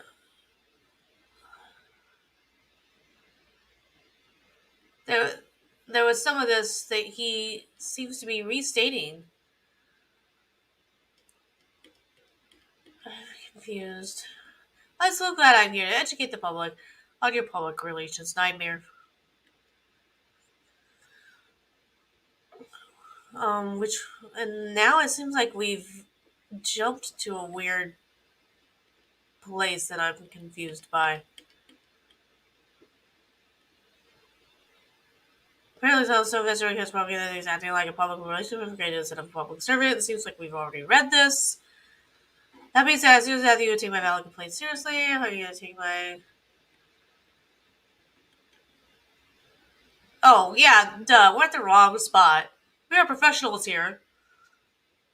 Okay.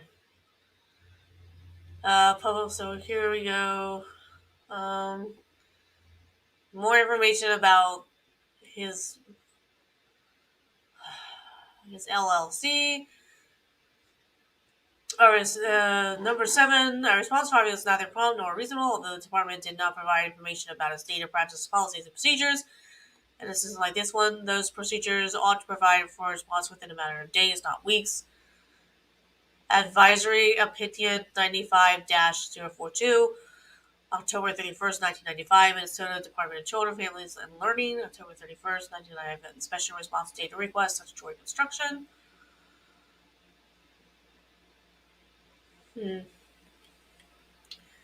13.03, access to government data, subdivision 1, public data. All government data collected, created, received, maintained, or disseminated by government entity shall be public unless classified by statute or temporary classification pursuant to 13.06 of federal law as non-public or protected non-public, or respect to data on individuals as private or confidential. And that may have something to do with whether or not he has...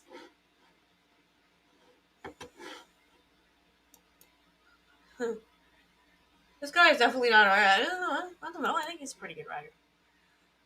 I mean, it's all very well thought out. I just don't know that that everything is quite correct.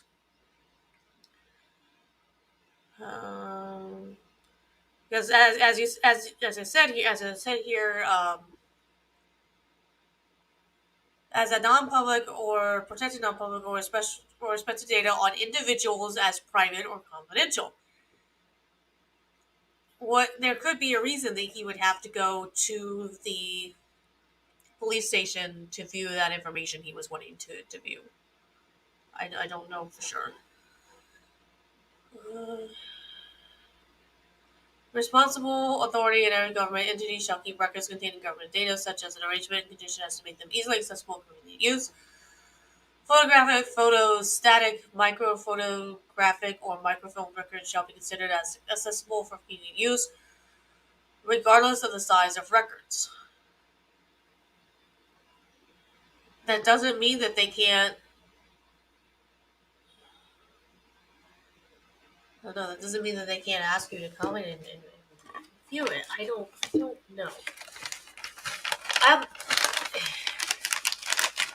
There would be some people that I would have to follow up with.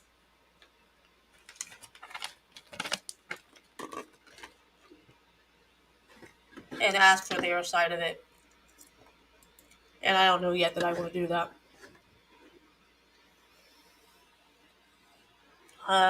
But no, 9, equity academic awards are unfair.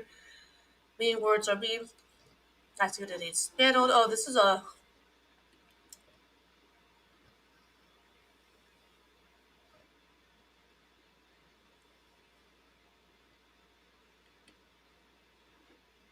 He was referring to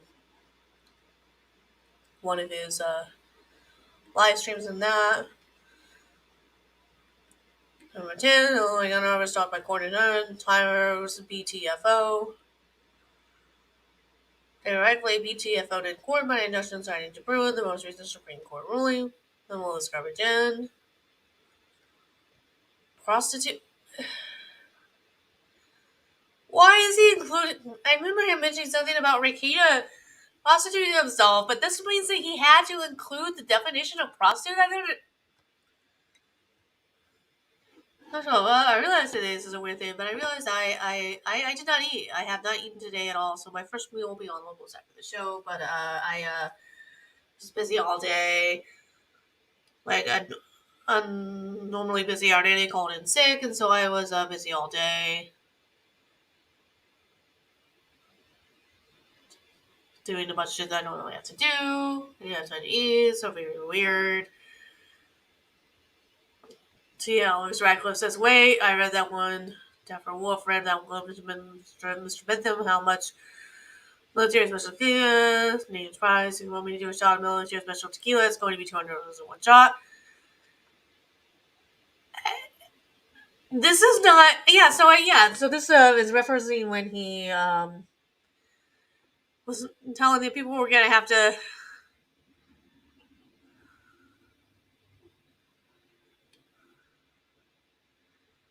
I mean, so he's telling people, hey, for X amount of money, I'll drink something. Okay, that's not unethical. It's not proof of him doing anything wrong. I don't understand what this proves.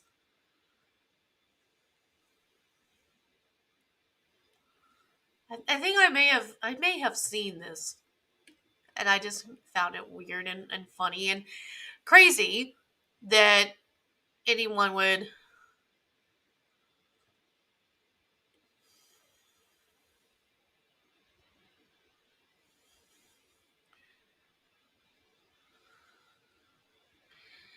So the 13 implicated, I just have to find the right one outside of C. By the way, we'll be talking about that soon. Don't care about that. That's not important. Fuck, where is it at? I have this on my fucking phone. Oh wait, wait. I think I was on logos. Pardon me, guys. I'm so absolutely trash. I know it's very unprofessional of me, but eat a cunt. I don't. I don't remember why he said that. So big whoop. He told someone to eat a cunt. I guess this is an example of him being an alcoholic, and this is why he's so dangerous. He's telling people to eat cunt. He's dangerous, dangerous. And then here's more information about him being an alcoholic. I think that's why all of this was. See, like, oh my god, I'd have to go back and open this on a separate fucking thing to see what all of these were referencing. But it's 35 pages, and so far, what's so fucking long is all the citations. You don't.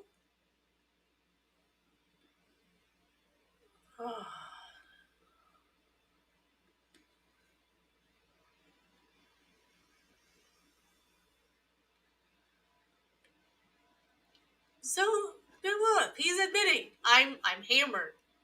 I'm going to bed. Probably a good idea. Sleep it off. Don't stream while drunk.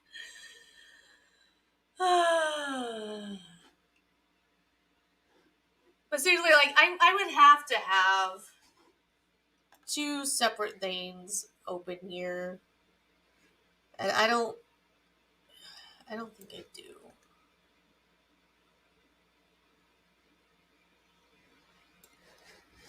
I don't have two separate things open here, so I can't. Well, let me open two of it. Can I do that? Because I would absolutely need to have something to go back here. Okay, so here's where.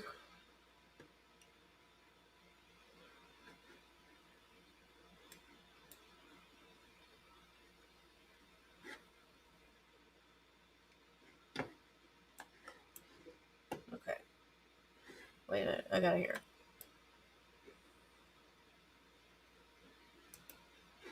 I'm gonna open two different ones here. Because unless there's so many citations, then unless you go back through the document and see, I can't be expected to remember. I just can't. So let's get this here.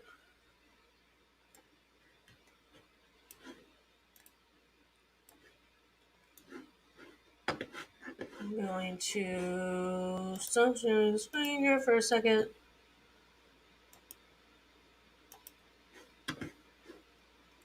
Entire screen.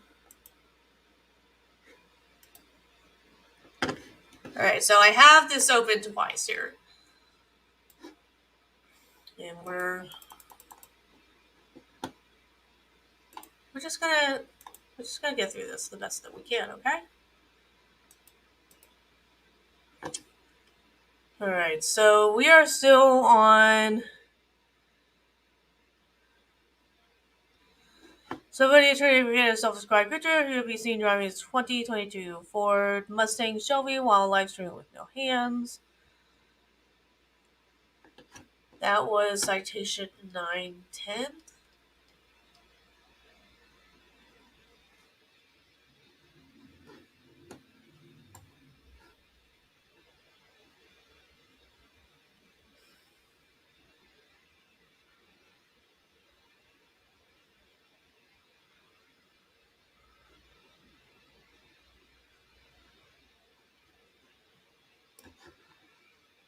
Is this the one? So I think this is the one that he was.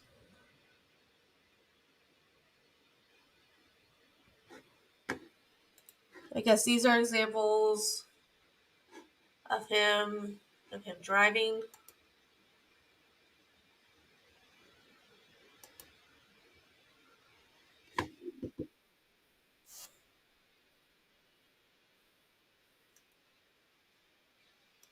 I'll show you what he's referring to. Throughs. All right, so we actually have some good news for a change, which I know lately is a surprise, right? Because everything seems to be going directly into the garbage can when it comes to America. But, Illinois tried to implement an assault weapons ban, and despite the Supreme Court I'm just looking through making this trying a to see pretty at clear point statement in we see and both securing hands my life, I don't know about you. off the Keep wheel. recognizing and keep shutting down this intrusive, abusive form. It's going to keep happening. It is the See, name as of the far, as political far as we game know, he's in the got at least 2020s, and wokeness one and hand on the wheel at liberalism all rule times. the fucking day. So I don't know. I don't know what to tell you, dude.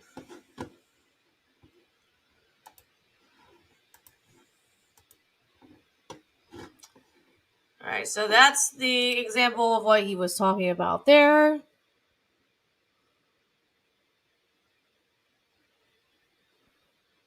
As far as I can tell, there was no significant time that he did not have uh, both hands on the steering wheel. I mean, he was not having to hold the camera actually in his hands. I need more to drink. Holy cow, we're going on 2 hours because this damn thing is 35 pages long. We are not getting to everything that you put in here today. I'm not going through 5 hours. This is just not happening.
All right.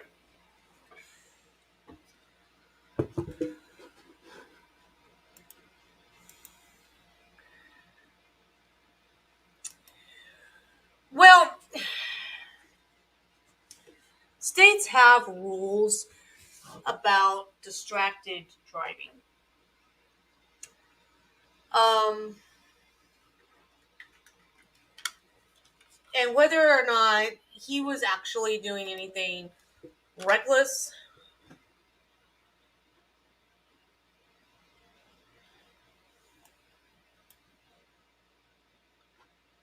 whether or not he was doing anything reckless, it's going to depend on the laws on distracted driving in that district. I do not live in Wisconsin, so I have not researched their laws on this whatsoever. I mean, I know that like in Ohio where I live, we can't be constantly texting, right? We can't be doing that. That is considered that you do not have potential control of the vehicle because you are distracted. Okay? So if they find that you appear to be texting, if you in fact I think if you appear to be talking on the phone in Ohio, I don't think that you're allowed to be doing that and driving at the same time. Um, or you just have to be sure that you're using a hands-free thing. Um, I don't really actually know which it is.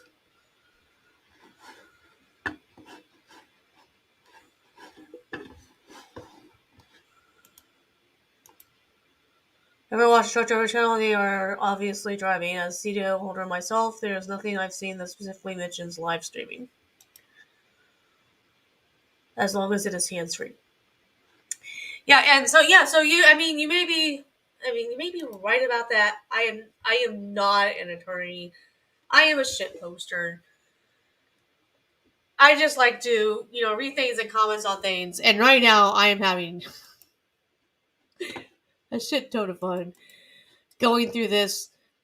I mean, there may be some things I might be willing to give this guy the benefit of the doubt on. Maybe there is information that they're supposed to be giving him that they're not giving him. I don't know. The only way I'm going to know any of that is if I contact this. But look, already. So here's the interesting thing about this to me. This is insane. So on the first page alone, he has 35 different citations on the first page alone. Like, he didn't need all of this. He did not need all of this. This is just insane to me. And so much of it feels like really irrelevant to me. I don't. Finally, Ricada's propaganda also includes the glorification of the promotion of the normalism of evangelism. That is number 32. So let's take a look at that.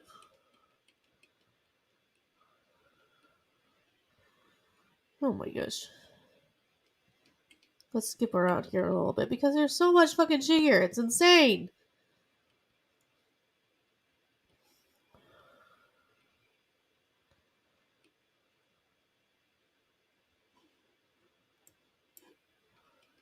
This is 31. Where's 31 mentioned?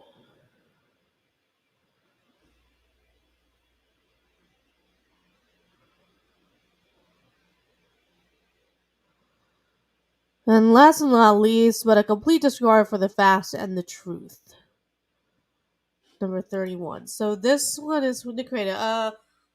Yeah, what else did he do? Oh, he recorded this, I called it a snuff film. He says it's not actually a snuff film because no one actually died in it, but it's Joker from Better Bachelor laughs. It's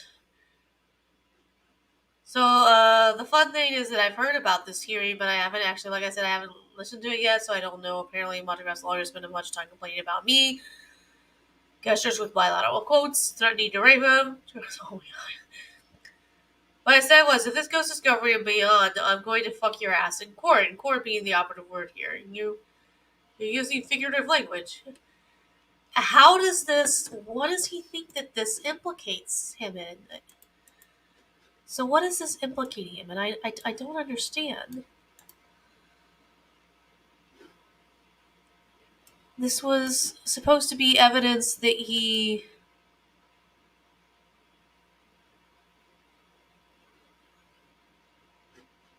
Apparently determines individuals are pedophiles through wild speculation, engaging in groupthink, with online gossips and online conspiracy theories, plenty of and tobacco, and last but not least, a complete disregard for the facts and the truth. So number 31.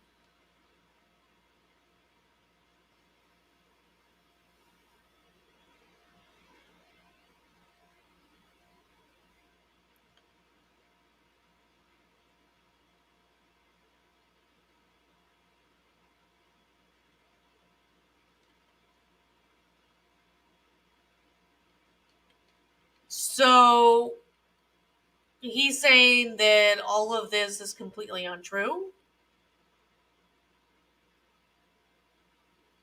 And he has proof that all of that is completely untrue. Okay. Then so we got the definition of vigilantism here, and finally, Rikita's propaganda also includes the glorification of the promotion of and normalization of vigilantism. 32, 33, 34, and 35. Okay. Now let's see. I'm going to hear someone ask for a picture. I'll put it up here. Boom. Here we go. There he is. That's the guy. Young guy. So he kept looking at his daughter, kept trying to talk to his daughter while she was walking home from school and shit. Knew he was thunder. He's like, "Now get the fuck off." The guy just kept doing it. Kept seeing him like park through the playground weird stuff, and I just went over and killed the shit out of him. By the way, the guy he killed had multiple. Like he had served his time for prior pedophilia. There were multiple ongoing complaints that were not being addressed by the government.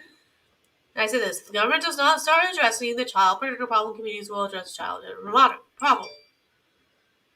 Yeah, they will. They may not address any other, but you are fucking with these children in the community, and the community will kill you. Timestamp 105:45. The government doesn't intervene, and the government doesn't want vigilante justice, blood in the streets. They're going to have to start punishing these people for real, not for pretend.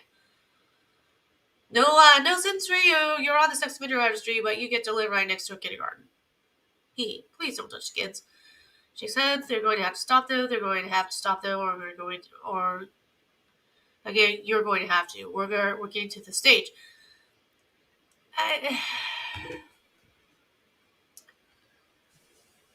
I kind of.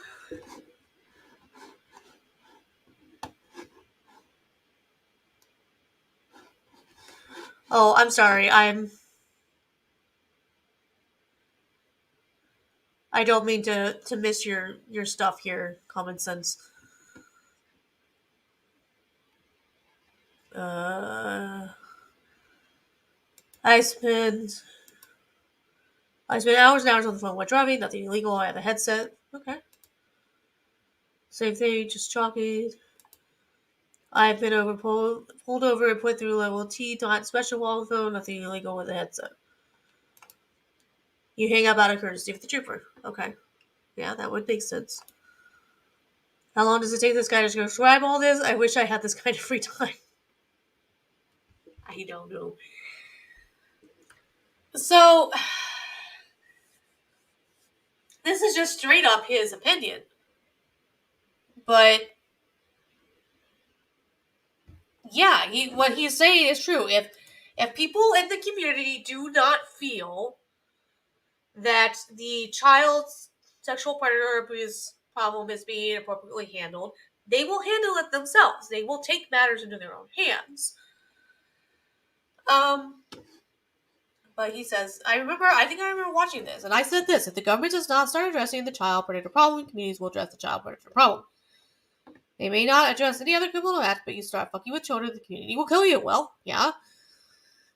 If the government doesn't intervene, if the government doesn't want vigilante justice and blood in the streets, they're going to start punishing these people for real, not for pretend. Where's the lie? Where's the lie in any of that?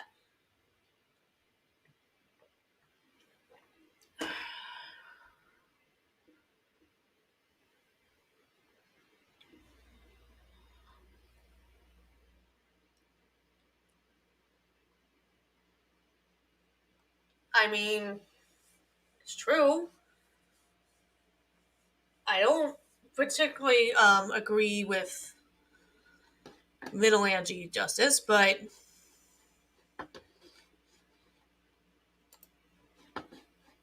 he's not wrong. That's exactly what is going to happen. Okay.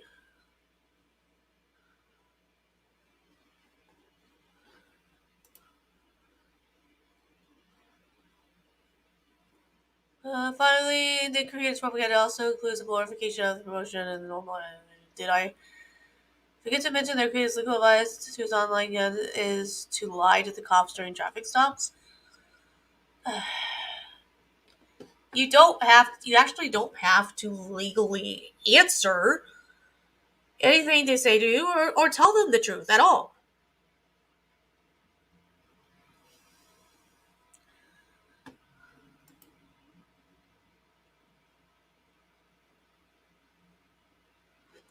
So 34, I remember this. What was this proof of? This was proof of vigilantism? No, it wasn't.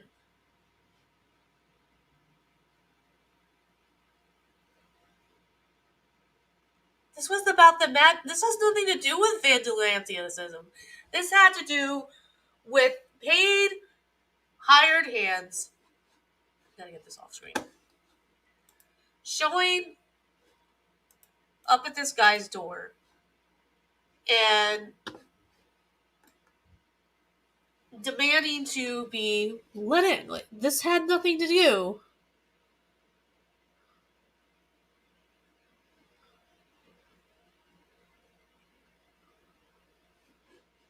This had nothing to do with vigilantism.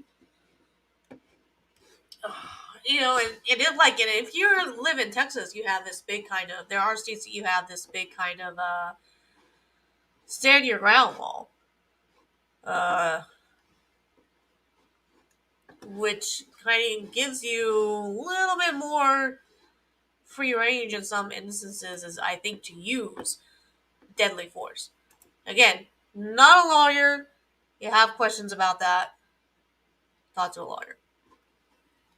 I'm just stating kind of my general understanding of the way the law works. But what is any of this actually proof of? I don't understand.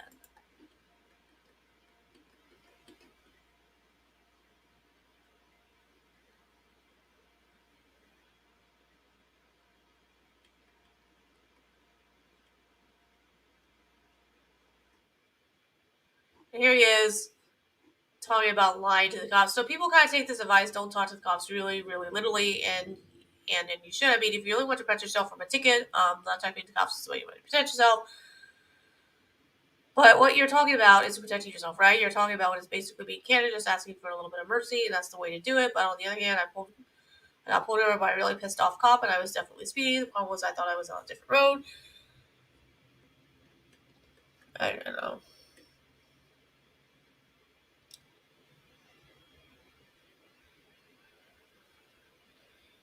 And this is general advice that that a lot of lawyers will give you. Cops pull you over. He goes, "Do you know why I pulled you over? No. Why are you going to say yes and implicate yourself? No. Don't do it." Say no. Do you know? How do you know how you? He says, "Do you know the speed you really know? Do you know what the speed limit is? Nope. Do you know where you are? No, not at all." And then he gave me a warning. He's like, okay, because he could actually tap my words to put me down to a ticket. And this guy was pissed, right? Like he was. He came up to the car. He was high. He was angry. He's kind of like F puffy. And I was like, well, I just gotta say no to literally everything that he says, because otherwise, you get an admission. Well, duh, yeah. If an officer asks if you know that you're speeding, don't tell them yes.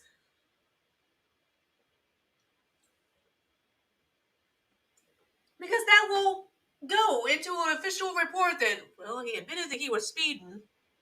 No. Oh my god. So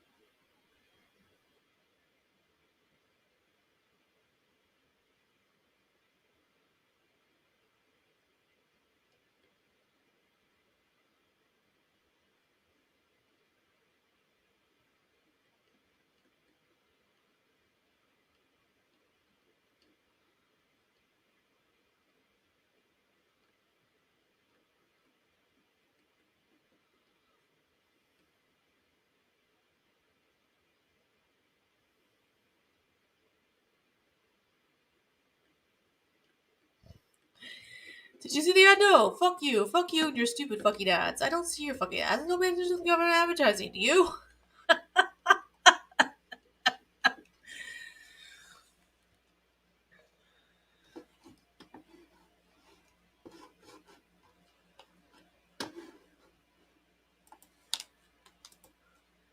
Have you figured out what pissed this guy off in the first place?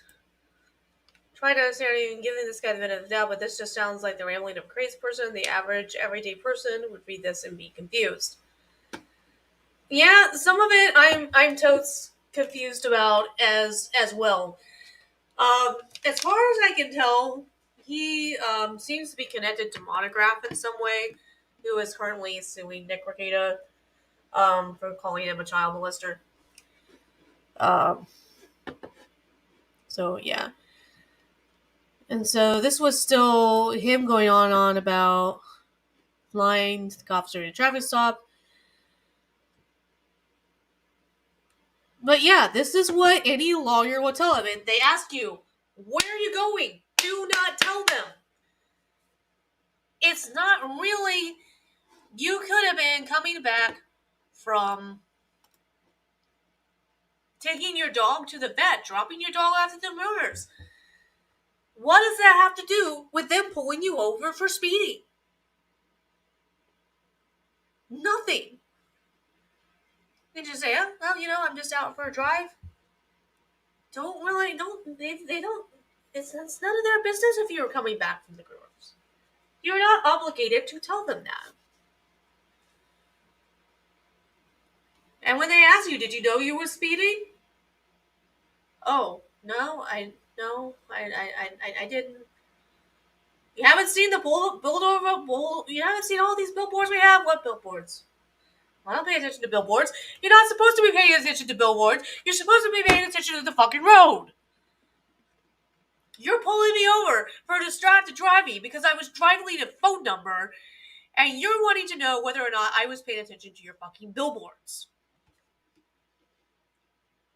You want my eyes on the road, right?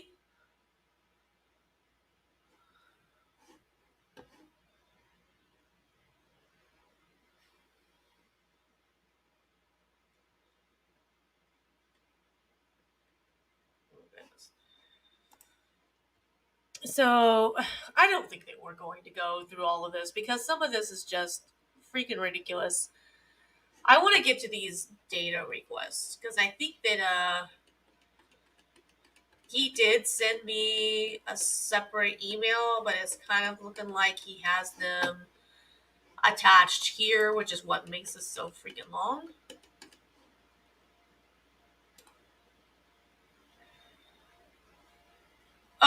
Oh, we need we need to look at the Zix advanced email encryption. Okay, here we go. Remember, y'all, Zix advanced email encryption is violence.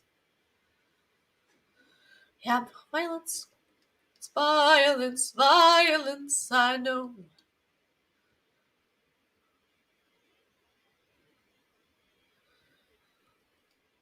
So, why is Nimber's public data being encrypted and being stored on the servers via new Zix secure email instead of being emailed to Nimber's email box? Okay, so Eric told us in. That's the sheriff's number. It's a publicly available number. I am not doxing him. Could you please explain to me why I'm not doing this on your server? Why are you encrypting public data? I am going... Okay.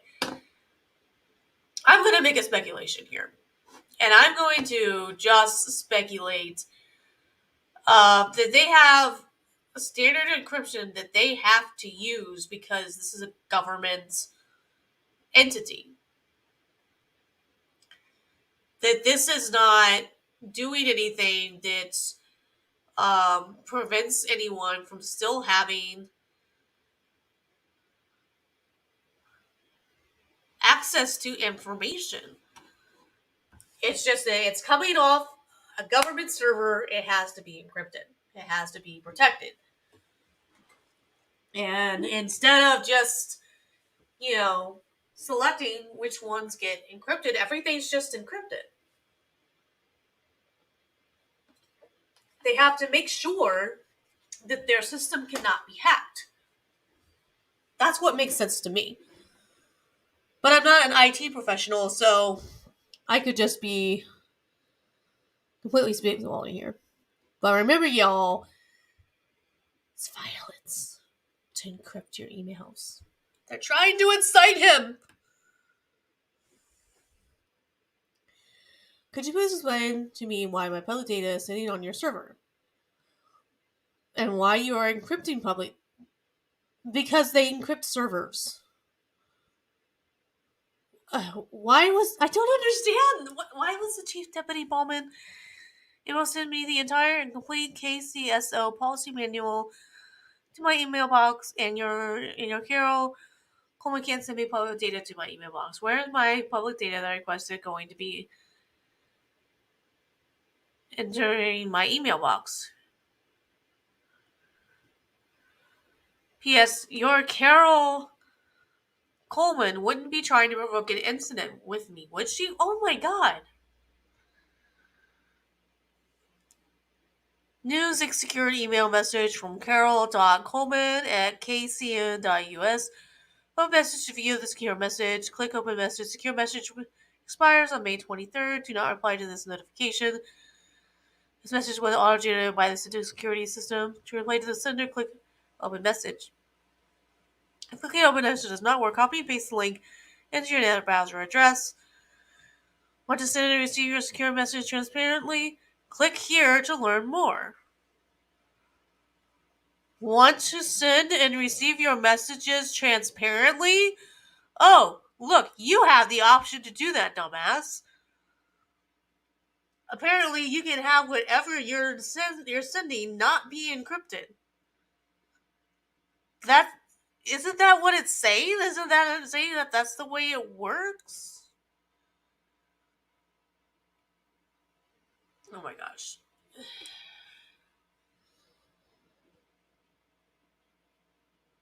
Text messages are signed by standard encryption. Important according to Google Magic. This, oh my god.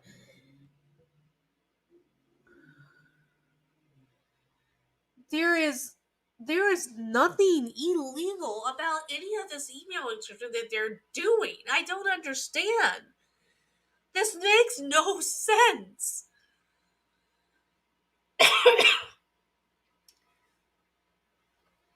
Government servers in government emails have basic standard encryption services because they don't want their system to be hacked. And it's going to cover the their system. It's going to cover the incoming and outgoing messages. It's going to cover interdepartment communication. It says here that automatic bi-directional email encryption, simplified implementation, policy-based email protection, and data loss prevention, automated key management, simple policy-based TLs of security all over, complete interface for senders and recipients, multiple secure delivery options. They have to have standards for by which every information, all of their servers, they have rules in place to protect the servers and keep them from being hacked. That's all this does. Email is the most vulnerable aspect of your business. It's all too easy for employees to send sensitive information over the internet, but if you secure it, you raise your passive threat defense and empower everyone to communicate safely outside of your network. Zix scans the contents of all your outbound email and automatically encrypts and quarantines based on the policies you define, creating an email environment to secure your mailbox far beyond its native capabilities.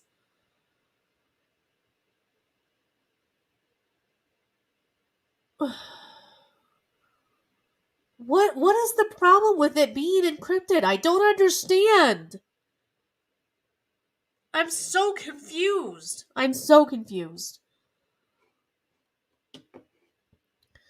Secure email instructor Allied has implemented a sophisticated secure email service from Zix Corporation that scans outgoing email messages from Allied and automatically encrypt messages that contain protected health information for clients and trading partners that are currently Zix Corp customers.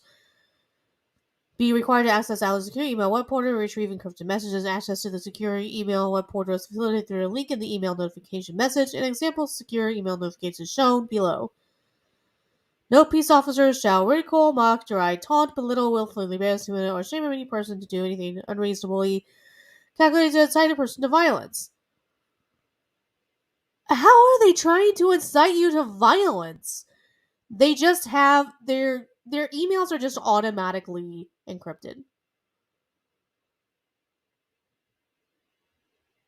There's what is I don't understand. Public data does not it being public data does not mean that it just sits on an unprotected server for hackers to have access to and apparently exploit that to then, screw up your entire system. I I don't understand. Look at this. Okay, I think we got some information here that's possibly going to be easier for me to read if I go to his other emails.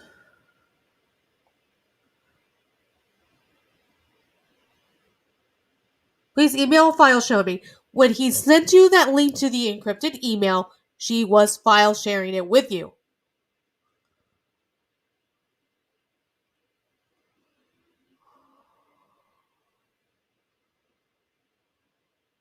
I don't.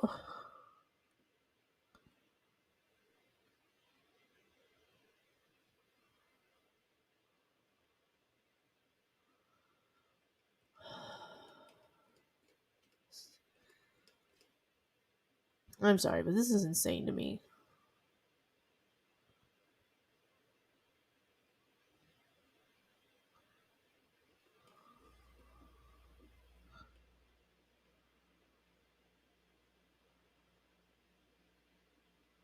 Line News, Canada, Attorney Fisher aided and abetted in Denver's malicious prosecution.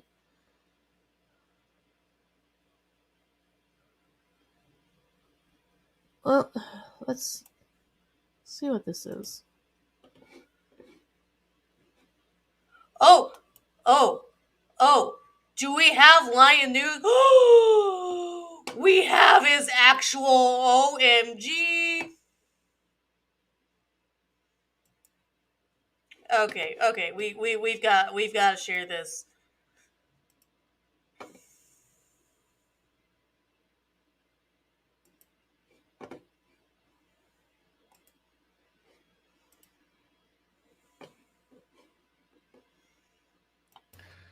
Okay, it is September 25th, 2013, 10:31 a.m.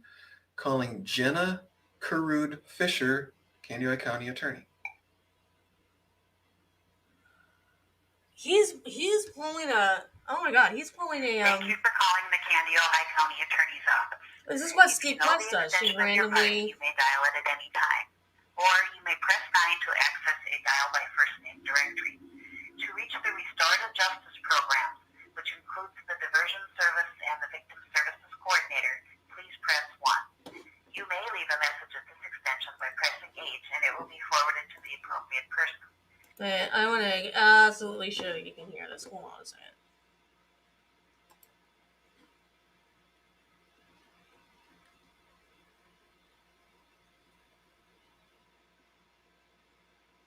I think I have something that will boost the quality of the sound, or at least I used to.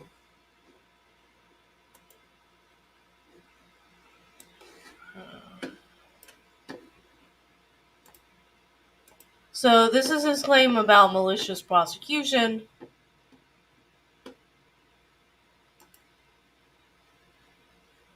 No, that's not it.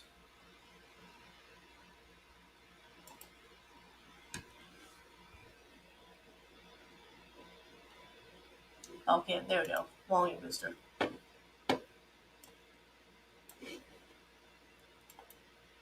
you wish to speak with the receptionist, please press 0. Please hold while I transfer your call.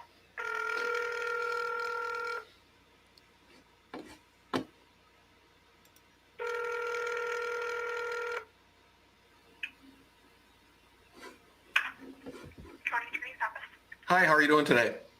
I'm good, how are you? Well, I'm doing super. Can't complain on a beautiful sunshiny day like today. Right? Say, is Jenna Fisher in? She is not. Okay. Let's see. Is John Callistad in? I can check to see if he's available. May I ask who's calling? Yeah, I'd like not to be put onto a voicemail. I'd like to actually find out if he's there, and then, you tell me and I choose to be on the voicemail or not. Is that possible? Yeah. Okay. So can I get your name so that I can Sure. know when to accept? Sure. My name is Terry Nemmers. Very good. Okay. Yep. Well, that's just one moment. Thank you.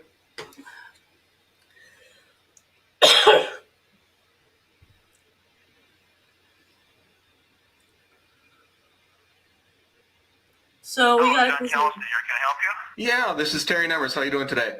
Good. Okay. Well, that's good. Say, I have a problem. Actually, it started way back in 2006. I was prosecuted, maliciously prosecuted by your office there, and evidence was withheld from me, and I'd like to get that evidence now. Do you need the case number? It's 34CR06. How do you spell your last name? Sure, I'll finish giving you this number, then I'll give you my name. No, I don't need the number. I need your name. Okay.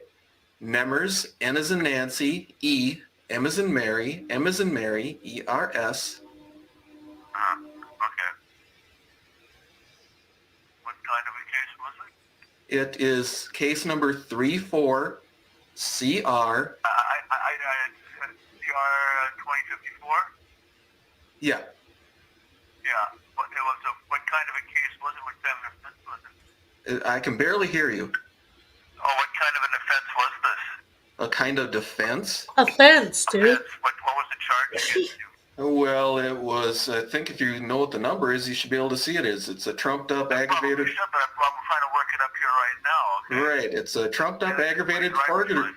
Trumped up aggravated forgery charge, which evidence was... I don't mean to argue with you about whether they're trumped up or not, but I'm not going to be listening to you telling me they were trumped up, okay? If you have a concern, just keep this neutral, okay? Well, I'm asking for the evidence which was illegally withheld from me. That's all I'm asking for. I'm going to transfer you here to Shane Baker. He is the attorney who handles this case, okay? Sure, no problem. Hang on a second here. I'm going to transfer you.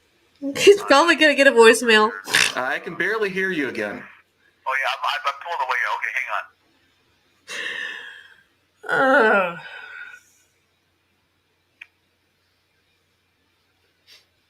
So we can probably look this up.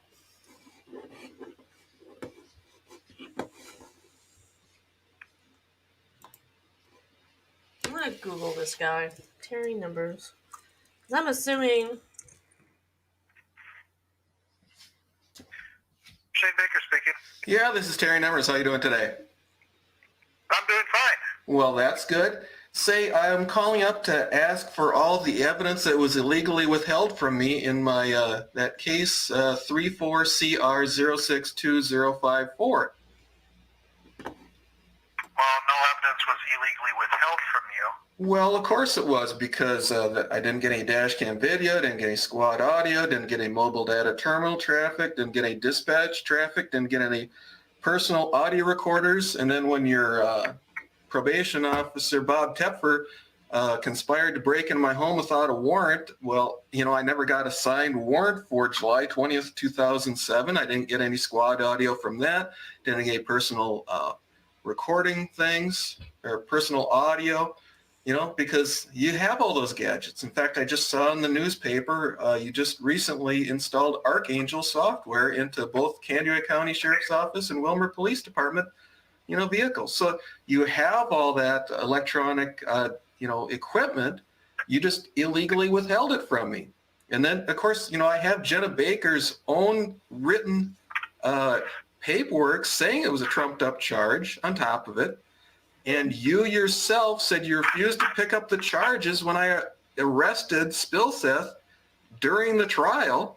See, so it was trumped up. I mean, because the guy's under arrest. You said you weren't going to pick up the charges. See, so it was a sham trial to start with.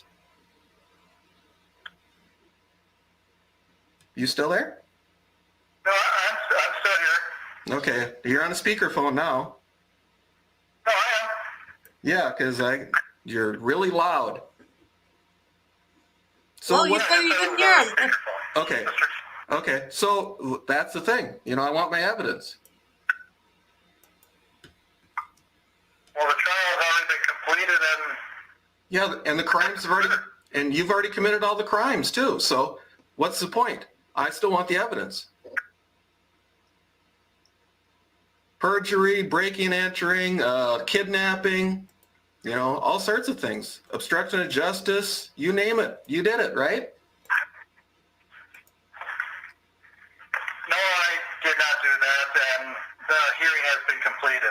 Well, the thing is, the hearing was completed. You witnessed the judge being arrested, and you saw that he was under arrest, and you said you weren't going to pick up the charges. So, it was a sham. So, whatever, What? a sham is beginning to end. See? So it was a fraud.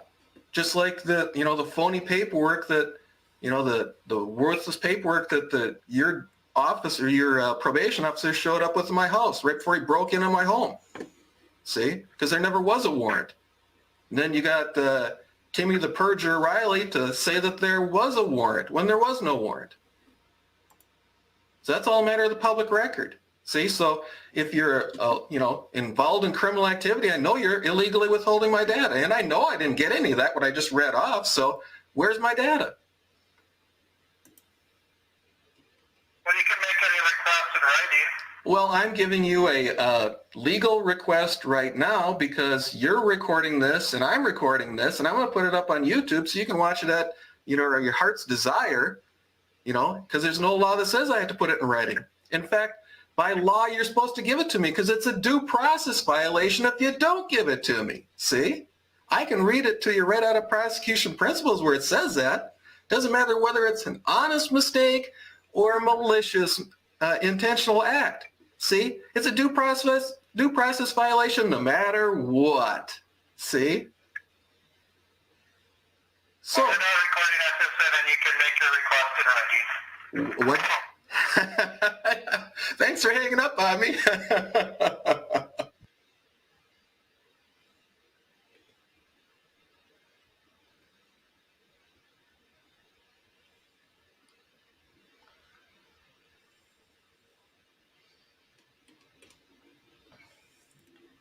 I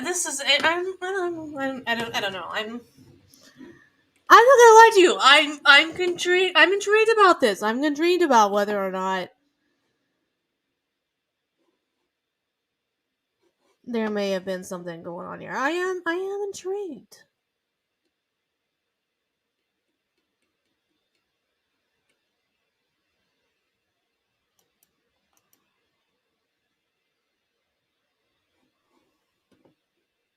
It is September 25th, 2013, 10:31 a.m. Calling Jenna Carrude Fisher, Oh, I Kansas think. County Did attorney. we hear this already? Dispatch traffic, didn't get any person right before he broke into my home. See? Because there never was a warrant. And then you Okay, we got heard that already. I'm looking at. He has an actual thing that he uses as a blog here. This is interesting.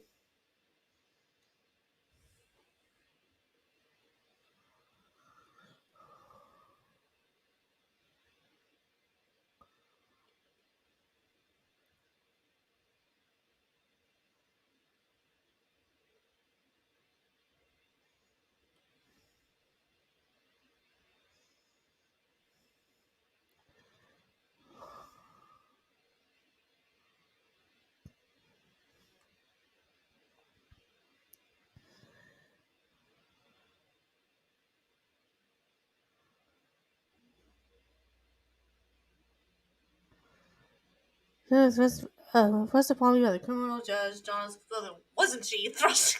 She was thrust upon you, and it was more like a boat anchor than a standby counsel, wasn't she? I even had to report you to the judge for failing to report the criminal judge, Donald, to the proper authorities, didn't I? What? I don't think the state proved the fifth element of aggravated forgery. They must prove intent to defraud. That's your purpose. That's to persuade a person to. They have presented no such evidence.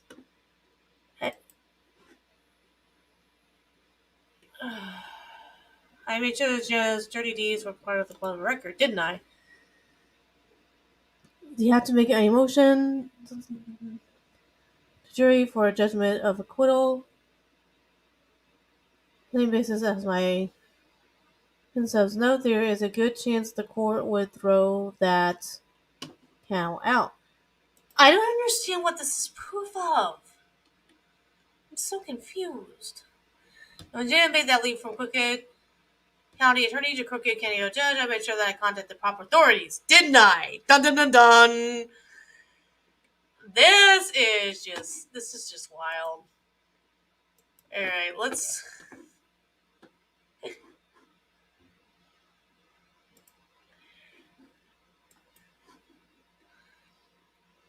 get back to it here.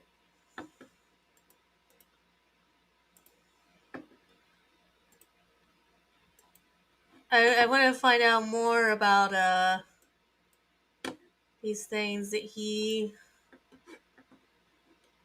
filed. So let's get Exhibit A.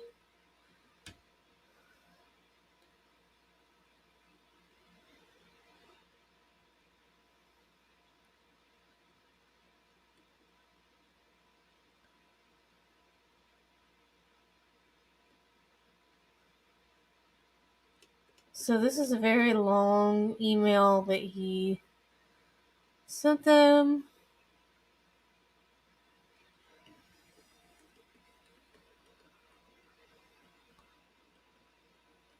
And they probably didn't even know what to make of some of this.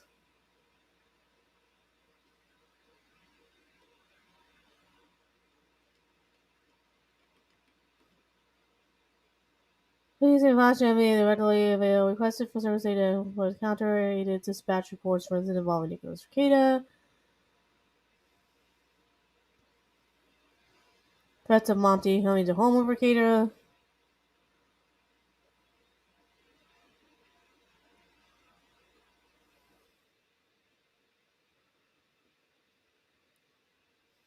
If there's no copy of the investigative report, you're not gonna get anything. Like, that's not incredibly hard to understand.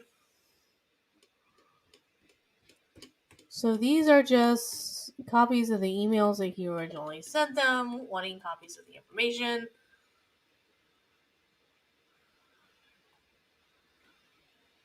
This was just, hey, I'm gonna be out of the office. You gotta contact somebody else.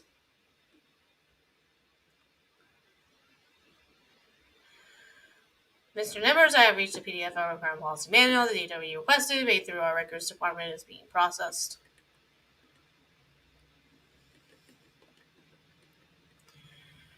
What is the status of my Wednesday, February 15th data request? Will you make sure to thank Chief Deputy Bowman for the maybe Attorney Nick needs to see the section on not provoking an incident with individuals. Speaking of clickbait, I need to amend my Chapter 30 data request.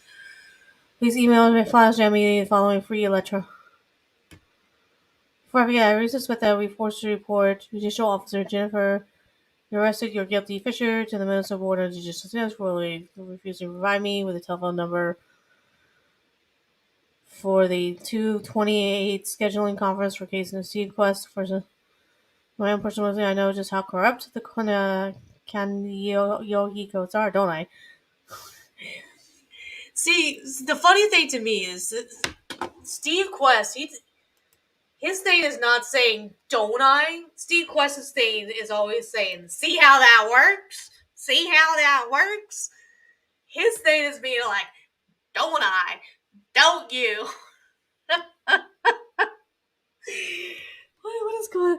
Before I forget, I have reason to suspect that I will be forced to report Officer Jennifer, you're arrested, you're guilty, Fisher, to the Minnesota Board of Justice for really refusing to provide me with the telephone number for the 2/28 telephonic scheduling conference. If you go to the website, they had that posted. They had all that information right there for you. You have absolutely no problems with getting it whatsoever.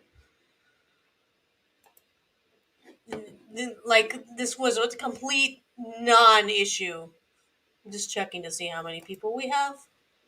Yeah, watching us. Yay. Thank you to the 5 people that we appear to have. Don't forget to like, share, and subscribe. And let me know of all the ways that I am failing to entertain, because I'm pretty sure that I am. I'm probably failing to entertain. Did you know that I have a video that shows we've paid to his home? See below, okay? You do remember the Quest is the guy that Rikita threatened to use unlawful deadly force on, don't you?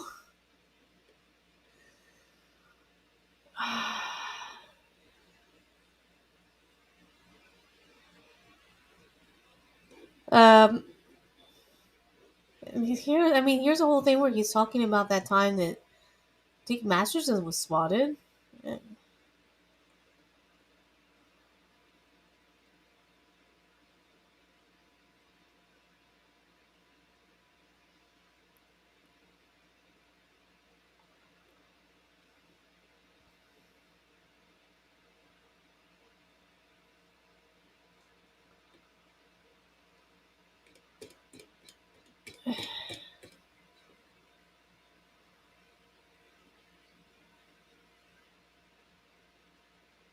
Request for service data, incident reports, computer-aided dispatch reports for incidents involving Nicholas Rikita and swatting.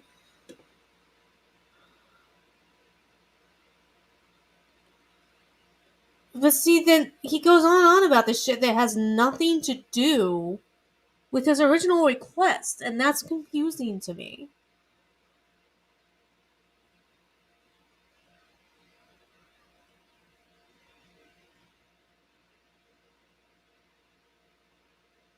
In mid-December 2019, Montegraph notes Steve Quest threatened to come to my house and visit me in person. Your client has a history of stalking and threatening people, stalking digitally and then threatening to do things physically in person. He threatened also to release my docs information, which he was clearly lying about having because he still sent the lawsuit to the wrong address. Initially, he still had the wrong address for me, so clearly doesn't have my information that he claimed to have, which is sad because he's probably going to harass just a decent family at a different address. But that's what your client does, Dave. And I remember him saying all of this. I'm just really...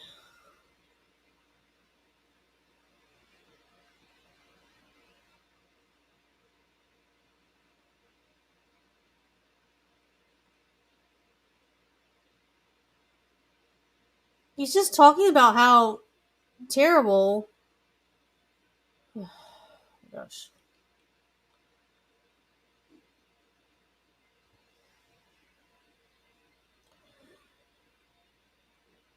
So now here, special. Let's see. This is jumping.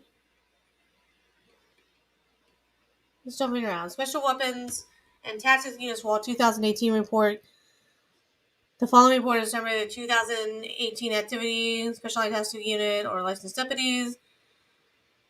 In 2018, the tactical unit was called in for 12 minutes, responded to 4 tactical callouts for the calendar year. The breakdown of the events.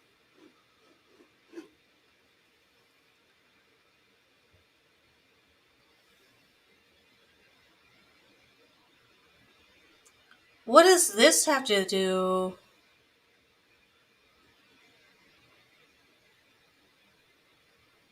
I have no idea what this has to fucking do with anything.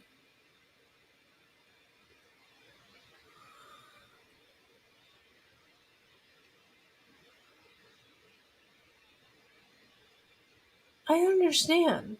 We have this mob suspected at the scene with some hazardous items removed. The subject ultimately was taken into custody without incident by primary units assisting the Wilmore police.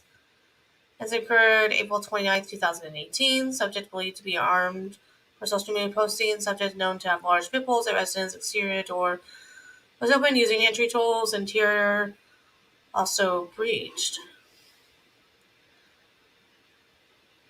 I exited my vehicle and met the male individual in front of the squad car. I told him I needed to speak with him about the license plates on the pickup truck as I believed they were fake.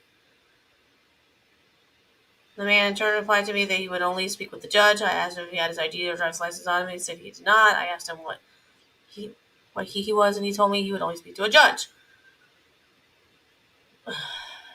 She then radioed for assistance watching waiting for others to arrive. Saw a person later identified as Terry Dean Nimmers get into a vehicle and drive away. She then stopped the vehicle and asked the driver for identification. He used to identify himself.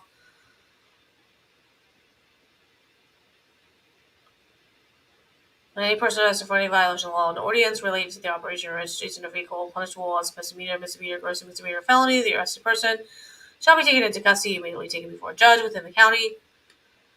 None of this has anything to do. I don't understand. This thing is all the fucking all over the place. What?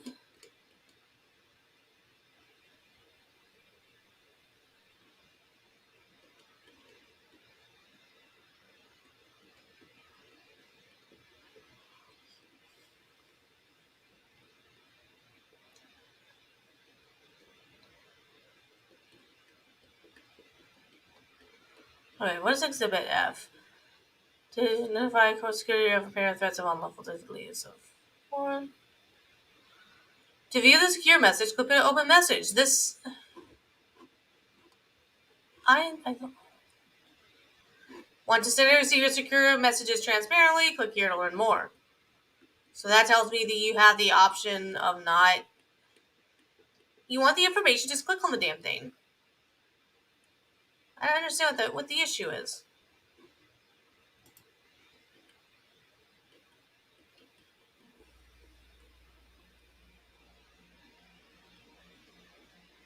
They're not violating anything by making sure that their messages are encrypted.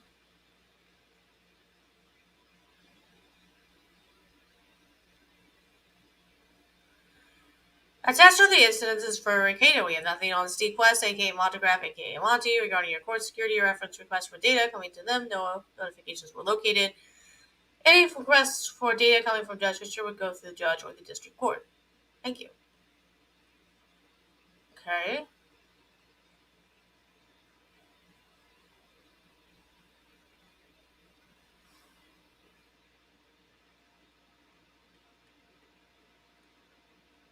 What is this?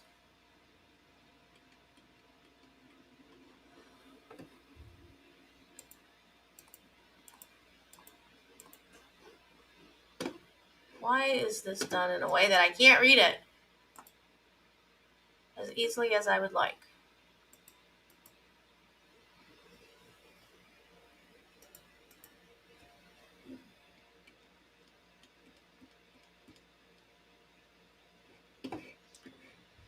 I think I'm gonna have to go to my email here and look at something different. You send me. We're gonna be wrapping this up before too much longer. My cat probably thinks that I'm being so mean right now. I'm not spending any time with him. And I do have shit I gotta do, so.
I really want to read this, but the way it got uploaded and scanned, it's all.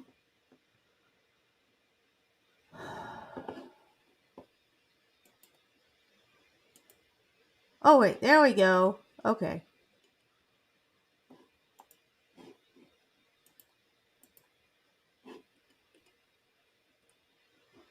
Oh. Okay, so at 2:48 hours, dispatch received a call from complaint stating that he shot his girlfriend 30 minutes ago and she was no longer breathing. He also said he was going to kill himself. The call was from a number out of Florida, but the complaint said that his name was Nicholas Robert Rakita. Oh, great. Here's his address. Lovely.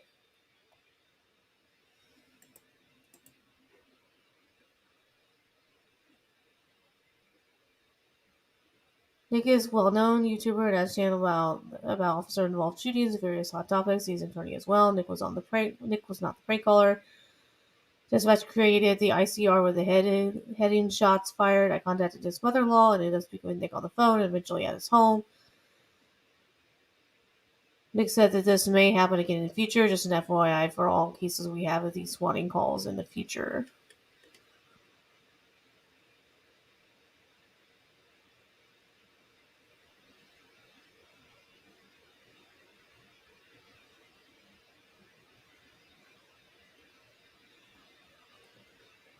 So I guess one of the things that he's wanting is the dictated report. And I guess he feels like he's not being provided with that like he's supposed to.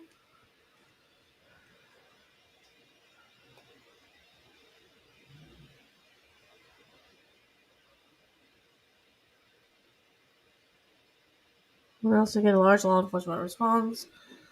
This live streaming content will several thousands of viewers, and that will probably happen again.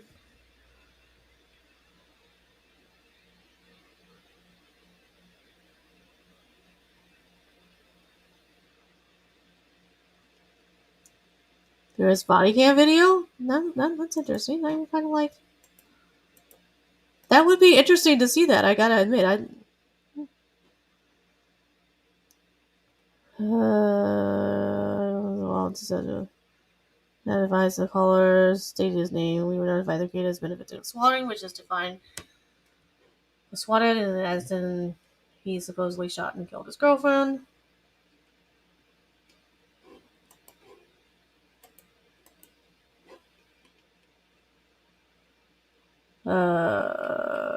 While en route, we made phone contact with the creator. We advised you swatting and he was going to live stream. The creator agreed to meet the deputies outside his residence per Sergeant Fisher's request. Corporal Jason Keith and I arrived on scene at approximately 3,300 hours, where we met Rikita the driveway. Rikita showed his hand, was corroborative. While speaking with Rikita, he advised that he was running live streaming with thousands of viewers. Rikita did not know who could have swatted him, but he was having a debate on a certain person, and it was probably one of their followers. Rikita advised that he would be live streaming again tomorrow. It would probably happen again.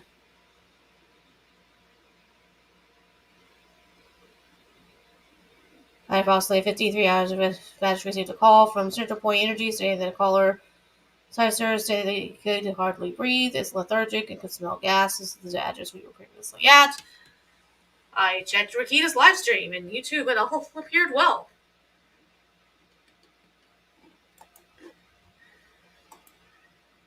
I mean, it appears that the officers have certain procedures that they have to follow, and from what I can tell, they were doing their best to follow all of them. Text to voice call reporting suspicious incident. Another swatting call was reported at Rikita's residence. The caller was a robotic voice text now phone from California. They stated there was a bomb in the residence based on previous swatting attempts at the residence. I checked the YouTube channel. All right.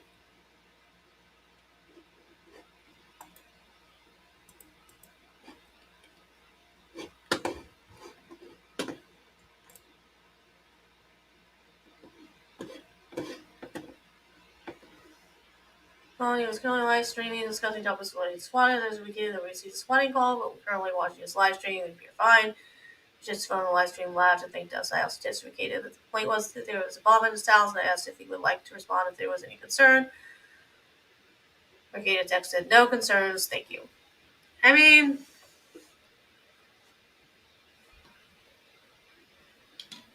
I don't know that any of this justifies a special treatment. And his YouTube channel was cut off. I just say he was currently live streaming, and that when most of these suspects occur, I texted Rikita advising him of the situation. I just want to thank Sergeant Rikita to check us on the live stream and laughed.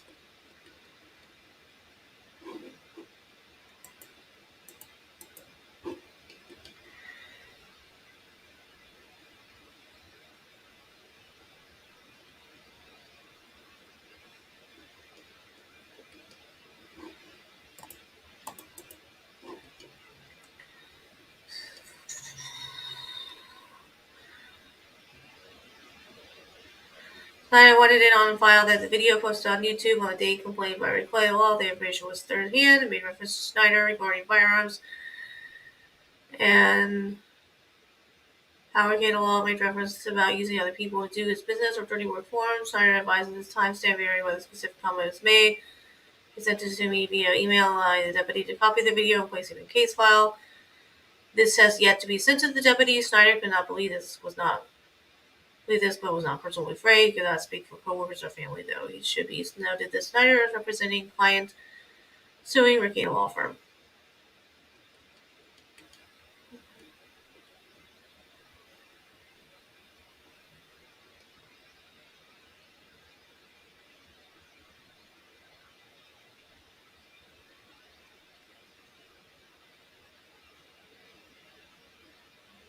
It would be sent to me via mail and the deputy to copy the video and place it in a case file. This has yet to be sent to the deputy. Snyder could not believe this, but was not personally afraid. He could not speak for coworkers or family, though. It should be noted that Snyder is representing clients suing Rikita Law. The video about using a machine gun against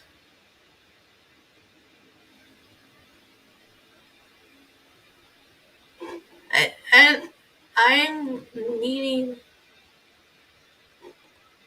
This is strange. So Snyder.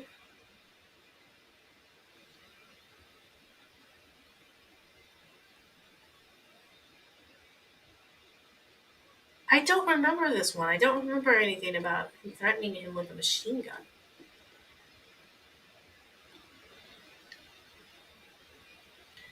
The ICR is not in our system.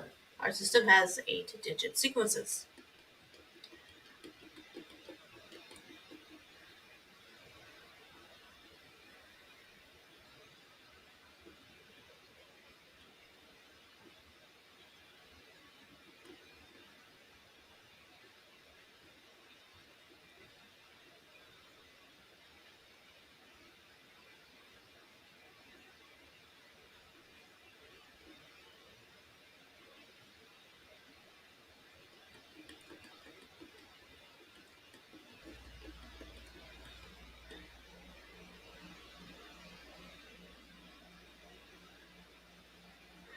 Mr. Nimbers from Warrior PD does not have any incident reports in our WPD records.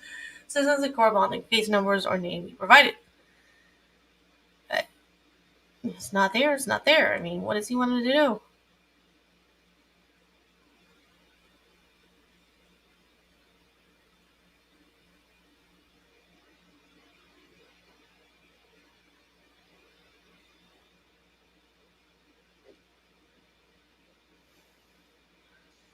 Please email file show me that following readily available free electronic data in searchable PDF format from your respective office pursuant to 1303.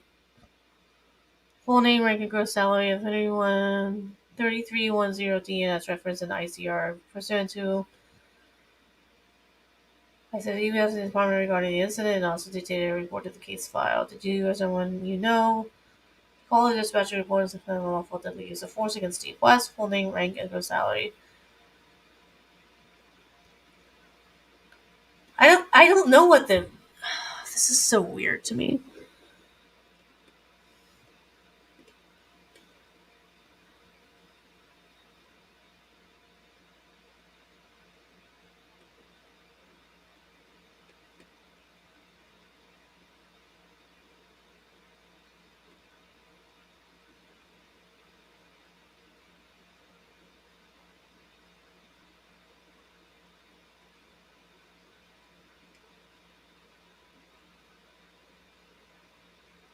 So, what is the status of my Monday, February 27th, Chapter 13 data request that I made at 10:16 p.m.? What is the status of my request for data?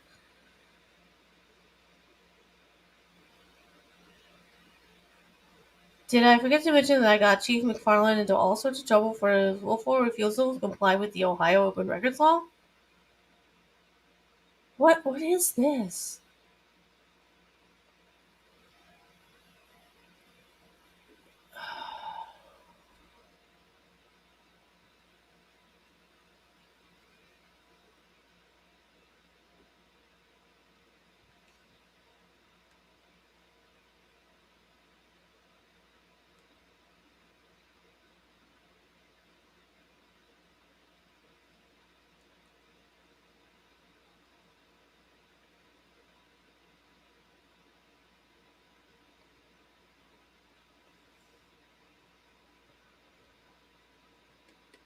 I'm just looking for the part where he threatens to use, because that's the big thing here.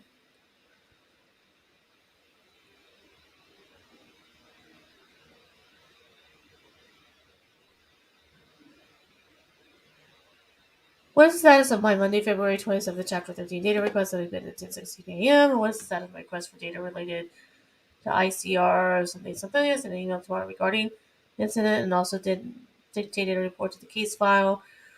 What happened to ICR 22001824? Was it magically and mysteriously due to the system after I requested data?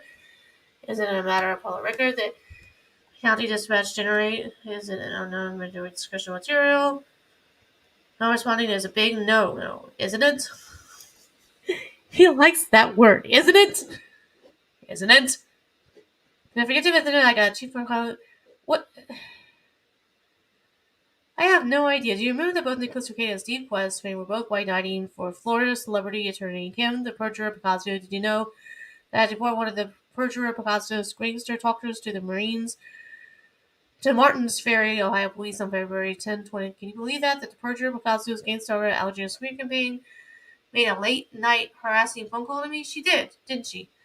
If you want to contact Martin's Ferry for more details, did you know that smear campaign daughter was dumb enough to admit that she was recording the harassing phone call?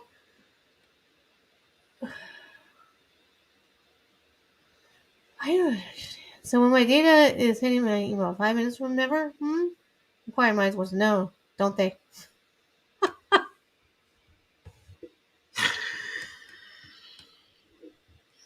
Oh, Lord. So Steve Quest saying, let's see how that works. And his thing is saying, isn't it? Every time Nimmers say, isn't it? You know that means it is absolutely 100% true and 100% valid. Just is. Let's get that a little brighter. There you go. Whew.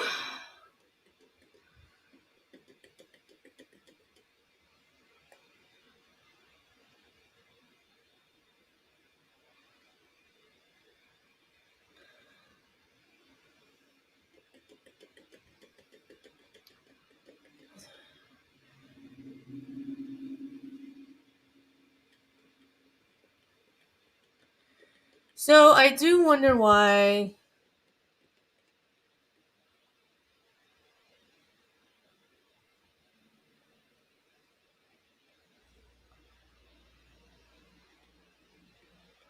I am wondering why he has to go into the office to view the information.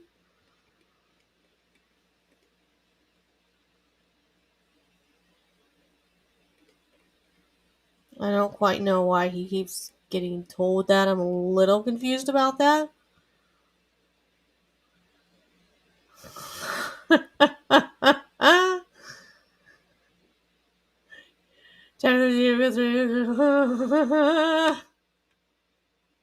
he has been blocked. That's funny. I think I am surprised that they are legally allowed to block his phone number.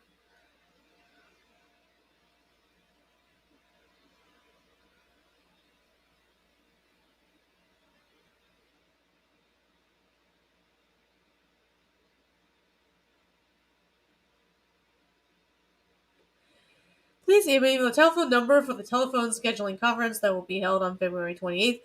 All of this was available online, with all the different case files. You didn't need to email them asking for anything. I don't understand why he was doing this. Are you going to the match to defend radio before or during the 2/28/23 scheduling conference? Did not assassinate defendant Quest on the courthouse steps. The chalk outlined defending Quest. The defendant Quest has been casings on the courthouse sidewalk would be quite embarrassing spectacle for the court, wouldn't it? You're aware of defendant's presence, aren't you? Maybe you want to take judicial notice to determine if defendant Ricada is using fighting words to bait Quest into coming in defendant Ricada's presence. Oh, if this scheduling session is going to be a Zoom session, then please email me the Zoom meeting ID and meeting passcode. P.S. Do the courts still allow prosecutors to bring false criminal charges? Still allow prosecutors to illegally withhold evidence from their defendants? Oh my god.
I'm trying to figure out.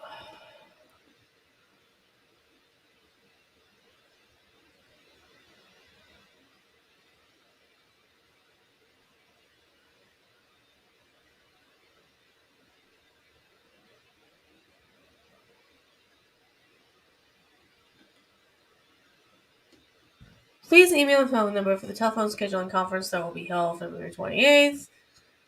Is there some reason why this is not a Zoom session? Are you afraid that either plaintiff Steve West, aka Montegraph, or defendant Nicholas Ricado or their fans, cult members according to Ricado, is joking, are going to securely record the Zoom session? If so, then why not direct one of the parties? Yada yada yada.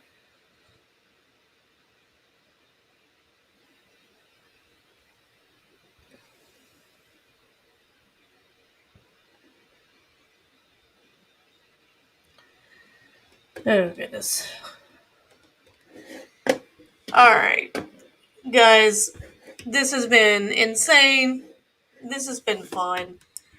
Maybe I'll see about getting a whole bunch of this stuff uploaded to my community section, and I can show you in the comments where exactly that is going to be.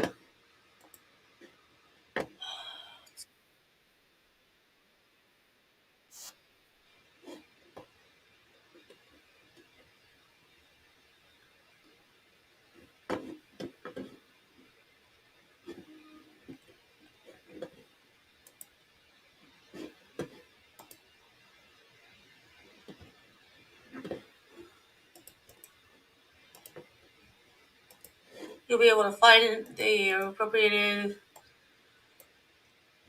future community notes section here.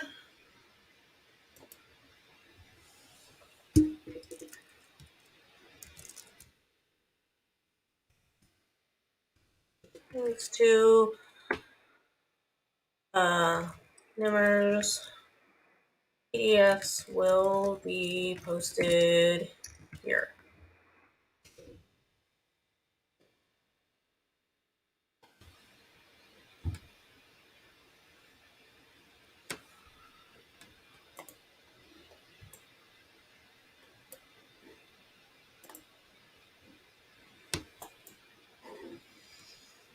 Alright, so I am going to look into this whole idea that they just blocked him, because I know that there is a whole entire thing where AOC got sued for blocking somebody on Twitter. You got to have a valid reason for, I guess, when you're an elected official, you're in government, and you're denying someone to have the right to have interaction with that government official. That can be a little bit of a problem. So I have no problem with trying to get some information about them, about why Lion News is blocked. But before I go, people, I always like to tell everyone, this is a big universe, and I know that we probably feel really, really tiny. But remember, it takes all of us in this, all little tiny of us in this big universe, to make this universe the type of universe that we want it to be. And so we all have value and we all have purpose, even though we don't. Some of the people that we run into, we don't always understand. We don't get. You know what? They have value, and yeah, they matter even if we don't always understand their behavior, because without us, the universe has no purpose. The universe exists for us. And so we all need to be engaged in the fight to make the universe the type of universe that we want it to be.